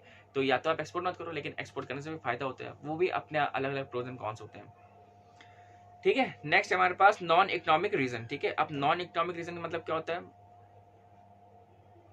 नॉन इकोनॉमिक मतलब कि जो नहीं श्रद्धा भाव से मंदिर मस्जिद गुरुद्वारा में दान कर देना, ये सब कर देना, लेकिन आपने अपने एंड से किया, लेकिन अगले को तो खरीदना पड़ेगा। क्या है कि finally we should note that sometimes inflation like places takes place due to the sometimes non economic reasons. For example the natural calamities, ठीक है, crops are destroyed reducing the supply of the agriculture products, ठीक है, price of these commodities tends to the increase, ठीक है, and so on, ठीक है। Non economic वही मैंने बताया ना कि जैसे मान लो कि नेचुरल कैलामिटी वगैरह आ गई, या कहीं पे सूखा पड़ गया, ये भी हो सकता है। या अगर मान लो कि अब भैया आपने कहीं पे जाकर के दान वगैरह दे दिया, ठीक है, या आपने बहुत ही बल्क में दान दे दिया, तो वहां पे भी शॉर्टेज क्रिएट हो जाएगी, ठीक है। तो ये सारी चीजें भी हो जाती हैं, ठीक है। तो आई होप आपको यहाँ तक समझ में आओगा। अब आगे जो टॉपिक है हमारे पास, that is the effects of inflation, ठीक है। यार अभी हम लोग पढ़कर क्या है ना, इतने सारे जो कॉसेस वगैरह होते हैं, अब हम लोग यहाँ पे देखते हैं कि जो इफेक्ट है भाई, जब महंगाई बढ़ती है, ठीक है, अगर लिटरली लैंग्वेज बात की जाए कि जब महंगाई बढ़ रही है तो उस महंगाई बढ़ने का कारण क्या है, ठीक है। क्या हमारे पर्सनल लाइफ पे हमारा इफेक्ट पड़ता है, हमारा जो नेशन वाइड होता है उस पर क्या इफेक्ट पड़ता है। तो ये देखते हैं ना कि यार इन्फ्लेशन है, आप खुद देखो, आप खुद सोचो इस चीज को लेकर के कि जब हमारे पास महंगाई होती है, पेट्रोल के दाम बढ़ेंगे, दाल चावल के दाम बढ़ेंगे, चीनी के दाम बढ़ेंगे, ठीक है, खाने पीने के जो फूड आइटम्स है उनके दाम बढ़ेंगे, तो उनका जो असर होगा वो हमारे ऊपर क्या होगा। अरे यार भाड़ में जाए बुक्स, हमें ना, मेरे को बुक से मतलब नहीं है। अब लॉजिकल रीजनिंग में देखिए यार, अगर दाम बढ़ेगा तो क्या होगा भाई, सबसे ज्यादा जो आम इंसान को दिक्कत है, ठीक है भाई, उसके पास क्या होगा, सेविंग्स नहीं होंगी, ठीक है, वो पैसा अपने पास बचा नहीं पाएगा, क्योंकि जितना ज्यादा इन्फ्लेशन जाएगा तो उतना ही उसको शायद हार्डवर्क करना पड़ जाएगा। ऐसा भी हो सकता है कि इंडस्ट्रीज जो है, जो मैन पावर्स है, वो उनको एक्सप्लॉइट करना भी चालू कर दें। हम ये कह रहे हैं कि यार इंसान जॉब कर लेगा, इंसान हर एक काम कर लेगा, पैसा भी कमा लेगा, सब कुछ कर लेगा, खाएगा तो खाना, रोटी सब्जी खाएगा, ठीक है। अब आप ये बताओ, जब सबके पास पैसा है, हम कह रहे हैं यार एक बिस्किट का पैकेट है, ठीक है, उस एक बिस्किट की कीमत है अभी तक 10 रुपए, पार्ले जी का बिस्किट है, आप समझ लो कि उसका कीमत है 10 रुपया, ठीक है। अब आप 10 रुपए का है, लेकिन अब आपके पास पैसा खूब है, लेकिन पैसा तो नहीं खा सकते ना, ठीक है। हम लोग खाएंगे क्या, हम लोग बिस्किट खाएंगे। अभी मैंने कहा भाई मेरे पास 10 रुपए, मैं दे रहा हूँ तेरे को 10, मैं तुमको 10 रुपए दे रहा हूँ, मेरे को ये बिस्किट दे दो, मैं खा लूँ। अगला कहता है नहीं यार मैं 20 दे रहा हूँ, मेरे को बिस्किट दे दो। मैंने कहा मैं 20 नहीं, मैं 40 दे रहा हूँ। उसने कहा 50, 100, 200, 500। ऐसे करते करते इन्फ्लेशन और ज्यादा बढ़ जाएगा। तो इसलिए हमारे पास आता है हाइपर इन्फ्लेशन। और बहुत बार ऐसा हो जाता है जब चीजें हमारे कंट्रोल में नहीं होती हैं, सच दैट कि that is the best example of the great depression in the USA, that is in 1929। तो आइए देखते हैं यहाँ पे क्या है। इसमें दिया हुआ कि inflation generates the both positive and the negative connotations या negative impacts, particularly in the terms of production and distribution of income, and the positive impacts of inflation can be explained in terms of, जैसे कि ये हमारे पास higher profit occurred to the business class, higher investment made by the business class to earn higher profits, and हमारे पास third है higher production of different goods and services arising out of higher investments। ठीक है, तो यहां तक हमारे पास तो आ गया, ठीक है। अच्छा, कोई भी हमारे पास कोई भी टर्म्स वगैरह होते हैं तो आप ये समझिए कि कुछ भी अगर हमारे साथ घट रहा है, ठीक है, तो यार आप ये मान के चलो कि उसका कुछ ना कुछ हमारे पास पॉजिटिव इम्पैक्ट भी होगा और कुछ हमारे पास नेगेटिव इम्पैक्ट भी होगा, समझ रहे हो। तो यहाँ पे इन्फ्लेशन जब भी महंगाई आती है, अरे बाप रे बाप यार इतना महंगाई हो गया, अब मैं जो चीज मैं 50 का खरीदा था अब शायद को 70 खरीदूंगा, 100 का भी हो सकता है। तो यहाँ पे जब महंगाई वगैरह जब हमारे पास आती है तो हम लोग हमेशा एक नेगेटिव कॉनोटेशन होता है, समझ में आ रहा है। लेकिन अगर आप देखें तो हमारा उसका कुछ पॉजिटिव भी तो होता है, रिटर्न्स हमारे पास अच्छे आते हैं, एम्प्लॉयमेंट जनरेशन होता है, ठीक है। लेकिन इन्फ्लेशन जो होता है ना वो लंबे समय तक सस्टेन नहीं कर सकता, इस बात का आप ध्यान रखिए, ठीक है। तो देखते हैं क्या क्या हमारे पास इसके कॉनोटेशंस वगैरह हैं या उसके पॉजिटिव इम्पैक्ट्स क्या है, नेगेटिव इम्पैक्ट्स क्या है, देखते हैं, फिर हम लोग देखते हैं, जज करते हैं कैसे क्या है करके, ठीक है। तो पहला हमारे पास positive impacts of inflation on productive activities and production, ठीक है। तो पहला आता है हमारे पास हायर प्रॉफिट्स, ठीक है। हायर प्रॉफिट्स जान ही गए हो कि भैया हमने कोई चीज खरीदी थी पहले, मान लो 10 की बेची थी, अब वो महंगाई के टाइम पे मान लो कि वो 50 की हुई, तो भैया 50 की बेचेंगे। तो अब हमारे पास हुआ क्या कि हमें प्रॉफिट ज्यादा मिल रहा है, हमें इनफैक्ट अच्छा मिल रहा है। भाई 10 की खरीदी थी 50 की जा रही है वो, ठीक है, 5 गुने दाम पे जा रही है, समझ में आया कि नहीं है। तो ये चीजें, तो रिटर्न भी अच्छे मिलते हैं। हायर इन्वेस्टमेंट, ये क्या बोल रहा है, the entrepreneurs and the investors get added incentives to invest in productive activities during the inflation, ठीक है। तो उनका जो इन्वेस्टमेंट होता है वो भी आराम से वो करते हैं, जिससे कि उनका जो रिजल्ट वगैरह है या जो आउटकम है वो भी उनको अच्छा मिल सके उस टाइम पर, ठीक है। नेक्स्ट है हायर प्रोडक्शन, ठीक है। एज यू नो प्रोडक्शन हमारे पास कैसे ज्यादा होता है भाई, जब सबकी, यार लॉजिक लगाओ, जब सबके हाथ में पैसा है तो सबकी कुछ ना कुछ डिमांड्स होगी, जब कुछ ना कुछ डिमांड्स होगी तो हम लोग उस चीज को प्रोड्यूस करेंगे, और जब प्रोड्यूस करेंगे तो अल्टीमेटली क्या होगा, हम लोग उनकी ही डिमांड को फुलफिल कर पाएंगे कि नहीं कर पाएंगे, कर पाएंगे। तो इसी प्रकार से हमारा जो हायर जो प्रोडक्शन है वो हमारा इसी कैटेगरी में आता है कि अभी तक मान लो जैसे इस कोरोना के टाइम पे इतिहास में कभी भी पार्ले जी का प्रोडक्शन इतना ज्यादा नहीं हुआ जितना उसने कोरोना के टाइम पे कर दिया। क्यों भाई, ऐसा क्यों, सबके पास पैसा था पार्ले जी खाने का? नहीं, पार्ले जी लोग खा तो रहे थे, लेकिन बहुत सारे लोग हमारे जिससे कहते हैं ना कि अनसंग हीरोज ऐसे निकल करके आए। यार ब्लैक ब्लैक दिख रहा है, शक्ल में मत जाना, ठीक है, कंटेंट देखो, बच्चों को पढ़ा रहे। अब जो कुछ हम बहुत सारे लोग थे, देश के कोने कोने से लोग, मतलब दुनिया के कोने कोने से लोग, जो भी अपनी अपनी कंट्री में रहता था, उन्होंने किया क्या था कि मतलब उन्होंने मतलब अपने देश की अगर हम लोग बात करें तो उन्होंने पार्ले जी के कार्टन्स गत्ते खरीदे थे, जिससे कि वो जो बाकी जो लेबर्स वगैरह जो माइग्रेट कर रहे, पैदल जा रहे, साइकिल जा रहे, ऑटो जा रहे, रिक्शा जैसे भी जा रहे, तो उन्होंने पार्ले जी की सर्विस उनको दी, भाई ये पार्ले जी लेके खड़े हो गए, पानी की बोतल लेके खड़े हो गए, भाई जो भी जा रहे थे उनको दे रहे थे। तो इसका मतलब क्या हुआ, उसका कंजम्पशन बहुत ज्यादा हो रहा था, ठीक है। अभी तक जो कोरोना के टाइम पे पार्ले जी की प्रोडक्शन बहुत ज्यादा हुआ, समझ रहे हो, यह आलम था, ठीक है।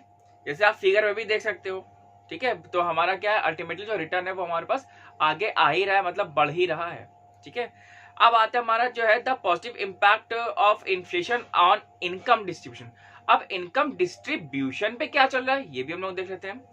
तो क्या है कि हमारे पास higher income for the business class, ठीक है। जो इनकम होती है हमारे पास, जो नॉर्मल मिडिल क्लास आदमी जो होता है उसकी जो इनकम होती है वो बढ़ जाती है। मतलब होता नहीं भाई, मान लो कि अभी तक उसके पास 15,000 या 20,000 रुपए कमा रहा था, इन्फ्लेशन बढ़ गई तो उसका जो कंपनी ने इंक्रीमेंट कर दिया, तो 20 की जगह उसको मिल रहा है 25 मिल रहा है या 30 मिल रहा है, ठीक है। हमने आपसे अभी पहले ही कहा था, थोड़ी देर पहले, कि यहाँ पे जब भी इंसान के पास पैसा आता है तो यार उसकी जो घर के दाल लुटी थी वो 20,000 में चल रही थी, लेकिन जो 5,000 आपने उसको एक्स्ट्रा दे दिया ना, अब वो कहीं पे अपनी जो अनवांटेड जो नीड्स हैं, ठीक है, मोबाइल फोन ले लिया, रेस्टोरेंट में खाना खा लिया, कपड़े खरीद लिए, या XYZ कुछ भी ले लिया, तो अब वो पैसा वहां पे वो इन्वेस्ट करेगा, समझ में, क्यों, क्योंकि उसके पास एक्स्ट्रा पैसा है, ठीक है। बचाएगा नहीं, ठीक है, जहां ज्यादातर लोग नहीं बचाएंगे, मतलब हम एक नॉर्मल उसकी बात कर रहे हैं, ठीक है। ये हो गया। सेकंड है हमारे पास higher employment and the income, ठीक है। अभी हम लोग जस्ट ऊपर पढ़ कर क्या है कि हायर प्रोडक्टिविटी।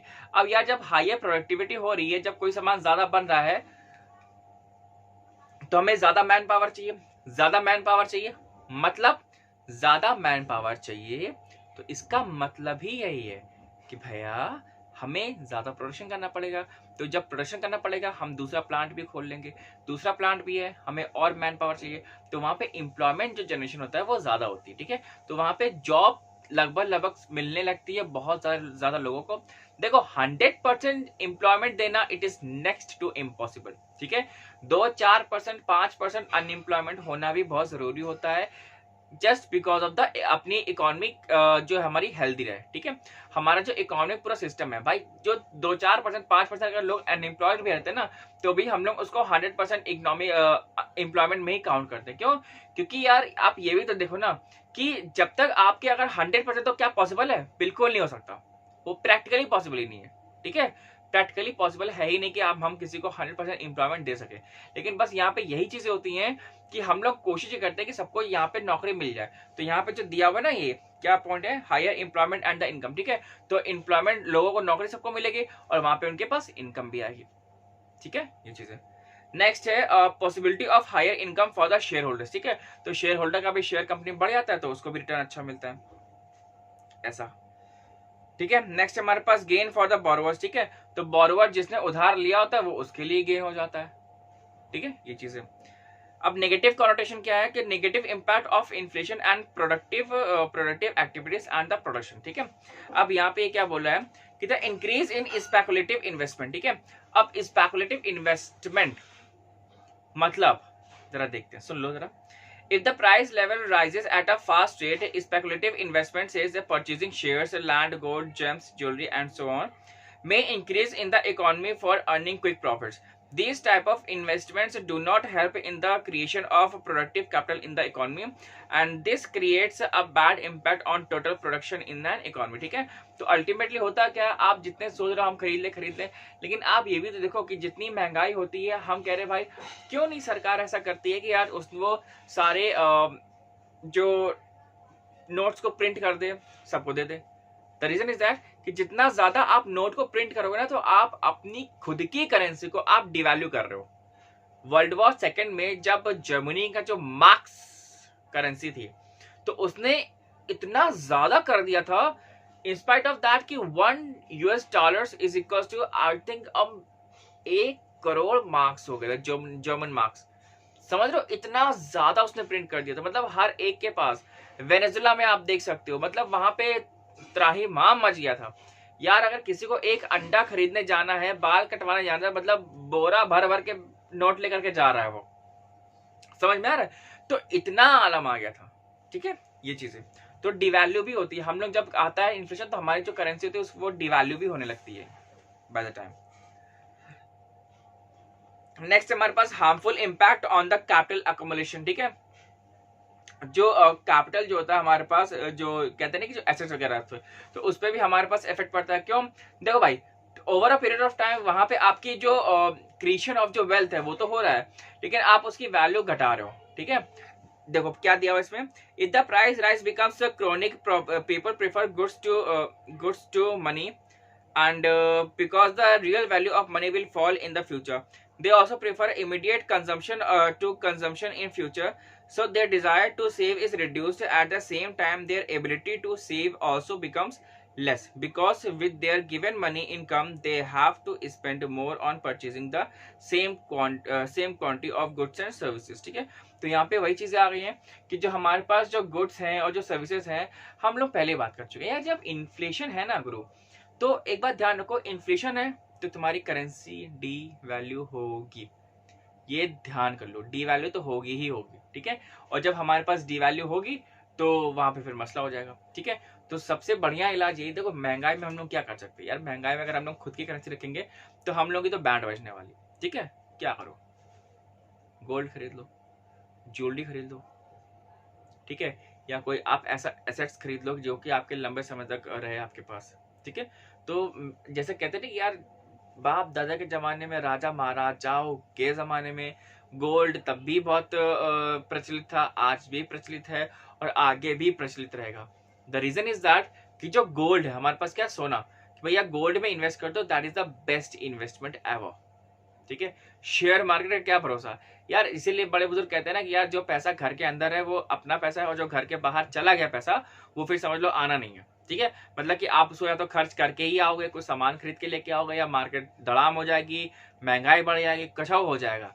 ठीक है, लेकिन जो पैसा आपके पास खुद का धरा हुआ है, अभी देखो ना कितने कितने ज्यादा लोग होते हैं कि मतलब लोग अपने जो बैंक में पैसा डालते हैं, ठीक है, सेव करते रहे, भैया बैंक जो है ब्याज देगा, वो 5-6% के ब्याज के लिए हम लोग, सबको लालच होती है यार, मुझे भी लालच है, सबको लालच है, ब्याज के लिए हम लोग बैंकों में पैसा डालते हैं। लेकिन ये जो जितने भी जो बिलियनियर्स हैं, माल्या साहब, अपने नीरव मोदी साहब, तो ये सब जब लोग पैसा लेकर के भाग जाते हैं तो किसका पैसा है भाई? हमारा और आपका टैक्स पेयर्स का ही पैसा होता है। ठीक है, वो भी हमारा पैसा चला गया। ठीक है, फिर जो बैंक होता है वो हमारा मिनिमम अकाउंट बैलेंस काटता है। ठीक है, ये भी चीज हो गई। अब तो भाई साहब तो अति चीज हो गई कि बैंक के लॉकर्स भी कट रहे हैं, मतलब चोर भाई साहब बड़े कति बेशरम टाइप के चोर हो गए। ठीक है, तो मतलब चोर जो होते हैं बैंक के लॉकर तोड़ तोड़ के मतलब लेके जा रहे हैं पैसा, मतलब कैन यू इमेजिन, मतलब क्या बात है भाई, ये मतलब चल क्या रहा है? ठीक है, इसीलिए कहते हैं यार, जो पैसा आपके घर के अंदर है ना वो आपका पैसा है, जो बैग्स आप बाहर गए आपके घर के, समझ जाओगे मतलब वो अब बाहर ही है, वो आ जाए बहुत ही बड़ी बात है। ठीक है, ये चीजें अभी यहाँ पे क्या है कि अपसेट्स द प्लानिंग प्रोसेस। ठीक है, ये क्या है कि the inflationary pressure may also upset the entire planning process in an economy. When prices of goods, materials and factor services increase continuously, the more money has to be spent for the completion of any investment project taken up by during any planning period। ठीक है, तो यहाँ पे वही चीजें हैं कि upset the planning process। ठीक है, easy है। नेक्स्ट आता है negative impact of inflation on income distribution. अब इसमें क्या आता है कि fall in the real income of the fixed income group. ठीक है, जो फिक्स इनकम ग्रुप होता है उसकी जो रियल वैल्यू होती है, जो मॉनेटरी वैल्यू होती है, वो कम हो जाती है। भाई अभी आप महंगाई बढ़ने से पहले आप 100 रुपए में आप मान लो कि 1 किलो आटा खरीद रहे थे, लेकिन अभी आप गए महंगाई हो गई, तो अब आपको शायद 100 रुपए अगर आप बोलोगे तो शायद वो आपको 800 ग्राम आटा देगा। ठीक है, तो महंगाई बढ़े कि नहीं बढ़े? ठीक है, पहले टाइम पे 1 किलो आटा आपको 100 रुपए का मिल रहा है, एग्जाम्पल ले रहे हैं, दिल पे मत ले लियो। ठीक है, ये चीजें, तो पहले टाइम पे 1 किलो जो आटा था वो आपको 100 रुपए का मिल रहा था, अब आप लेने जाओगे तो वो 120 का हो गया, तो वो 20 रुपए का फ्लक्चुएशन कैसे आया? महंगाई है। ठीक है, ये चीजें inequality in the distribution of income. ठीक है, जो डिस्ट्रीब्यूशन ऑफ इनकम है यार, अमीर और अमीर हो जा रहा है, गरीब और गरीब हो जा रहा है। ठीक है, मतलब इतना पैसे का डिस्ट्रीब्यूशन, मतलब कि अब तुम समझ लो कि जो अमीर आदमी है खुद को भगवान ही समझ रहा है। बस पुराने राजा महाराजा के टाइम का वो अपने आप को पद नहीं दे पा रहा, अपने आप को वो टाइटल नहीं दे पा रहा, लेकिन इस टाइम वो अपने आप को महाराज ही समझ रहा है, भगवान से कम नहीं समझ रहा है वो। ठीक है, तो ये चीजें।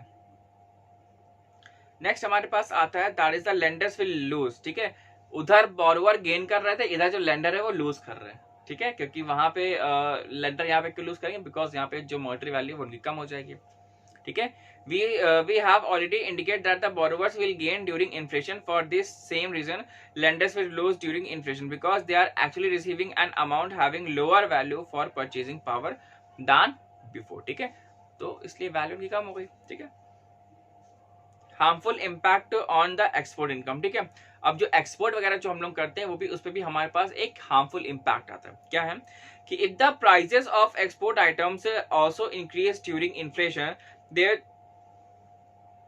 Demand in the foreign market में फॉल. ठीक है, जो प्राइस अगर बढ़ जाता है तो भैया मार्केट में उनके भी प्राइस बढ़ जाएगा, तो जो उनकी जो डिमांड होती है वो गिर जाएगी. This led to a fall in the export income of the exporter of a country. ठीक है, तो लगभग जो फिर जो कंट्री का जो एक्सपोर्ट होगा वो आपका गिरने लग जाएगा. ठीक है, तो वो भी हमारे पास एक नेगेटिव इंपैक्ट है कि यार अभी तक तो हम लोग अपना जो सामान है वो कर रहे थे, लेकिन जब यार इनपुट्स ही हमारे पास जो किसी प्रोडक्ट के अगर हमारे पास उसके फैक्टर कॉस्ट अगर बढ़ रहा है, ठीक है, तो जब फैक्टर कॉस्ट ही अगर हमारा बढ़ रहा है तो अल्टीमेटली उसका हमारे पास क्या होगा, वैल्यू बढ़ जाएगा. तो दिस फिर ऑल्सो प्रॉब्लम है, क्या करें तो. ठीक है, इतना समझ में आया. बाकी अब हमारा यहाँ पे चैप्टर खत्म हो चुका है और नेक्स्ट हमारे पास फॉर एडिशनल रीडिंग, जिसे कहते हैं ना कि एक्स्ट्रा देखना तो देख लेना अपने हिसाब से. लेकिन अभी भी मैं ये कहूँगा यार वीडियोस को एक बार देख लो, 2 बार देख लो, देखने के बाद आप बुक्स जरूर पढ़िए. ठीक है, इससे आपको एक्चुअली में जो लैंग्वेज लिखनी क्या है और जो ऑप्शंस में क्वेश्चन क्या क्या आ सकते हैं वो आप अपना समझ सकते हो. ठीक है, एक ये लास्ट में ये दिया हुआ है कि जो इम्पैक्ट है इन्फ्लेशन का वो हमारे इंडिया पे क्या असर पड़ सकता है. दिया हुआ है ना कि problems of inflation in India. India में क्या हो सकता है. भाई इंडिया हमारा एक ऐसा कंट्री है, बहुत ही डाइवर्स कंट्री है. ओ गुरु, मतलब बहुत ही अच्छा कंट्री है, मतलब बहुत ही diverse country, and I just feel proud for that. The annual rate of price inflation in India is measured by the wholesale price index and shows that an increasing trend in the prices of primary products, fuels and power and manufactured product contribution towards the increasing price level in India in terms of WPI. ठीक है, and however during the 2006-17 increasing prices of the primary articles contributed more towards this price inflation. ठीक है, तो अक्सर ये जो कुछ जो प्राइजेस के जो इन्फ्लेशन वगैरह होते हैं, देखो इंडिया में अगर हम लोग कहें कि भाई नो डाउट कि कुछ जो सेक्टर्स होते हैं वहां पे उसको नुकसान होता है, वो कवर अप नहीं कर पाते हैं, लेकिन कुछ जो सेक्टर्स होते हैं उनको फायदा भी होता है. ठीक है, यहाँ पे क्या दिया हुआ है, सबसे पहला हमारे पास कि availability of an abundant surplus stock of food grains with the food corporation of India. Adequate release of surplus stocks of food grains helped in keeping the inflation rate at a low level. ठीक है, जो FCI का जो godown है, food corporation of India, अब उसके पास इतना ज्यादा प्रोडक्ट होता है, फूड आइटम होता है रॉ मटेरियल में, कि अब वो आप मतलब हम लोग इन्फ्लेशन को ना कंट्रोल कर सकते हैं. ठीक है, जैसे कहते हैं ना कि सरकारी जो राशन गले की जो दुकान होती है, तो वहां पे गरीब आदमी को जो भी कार्ड धारक होते हैं तो उनको थोड़ा सस्ता मिलता है, मतलब कहते हैं ना कि चीप फूड ग्रेन्स मिलते हैं. तो चीप का मतलब क्या होता है कि सरकार के पास इतना एडुकेट अमाउंट में होता है कि लगभग वो गरीब इंसान को आराम से वो दे सकती है सस्ते दर पे. ठीक है, तो इससे हमारा जो इन्फ्लेशन होता है वो हमारे पास कंट्रोल रहता है. सेकंड क्या दिया हुआ है कि moderate increase in the prices of agricultural products और प्राइमरी प्रोडक्ट्स. ठीक है, नेग्लिजिबल, थर्ड है हमारे पास negligible rise in the price of manufactured products during 2000, and this particularly due to the lack of effective demand for manufactured products in our economy. ठीक है, I think इतना ठीक रहेगा. अच्छा, एक यहाँ पे एक ये भी दिए हुए 2-3 पॉइंट्स जरा देखिए कि with the gradual increase the prices of petroleum oil and the lubricants. ठीक है, तो क्यों ऐसा हो जाता है कि जो पेट्रोलियम हम बता चुके हैं, जो पेट्रोलियम वगैरह होता है, अगर हम लोगों ने इसका दाम बढ़ा दिया तो आप समझ के जाइए कि जो पेट्रोलियम से अब हर एक प्रोडक्ट है यार, अगर पेट्रोल का दाम बढ़ गया ना, हर एक का दाम बढ़ेगा. ठीक है, नेक्स्ट है rising prices of manufactured products such as the food products, edible oils and cement, iron, steel and so on. ठीक है, नेक्स्ट हमारे पास rising prices of cash crops like raw cotton, oil seeds, sugarcane and so on. ठीक है, तो I think आज के लिए इतने ही रखते हैं. And here we have completed the chapter inflation. And अगर आपको कोई भी दिक्कत होती है तो आप मेरे को व्हाट्सएप कर सकते हैं और मेरे को आप कमेंट कर सकते हैं. एंड बस आज के लिए यहीं तक रखते हैं. Till then bye bye.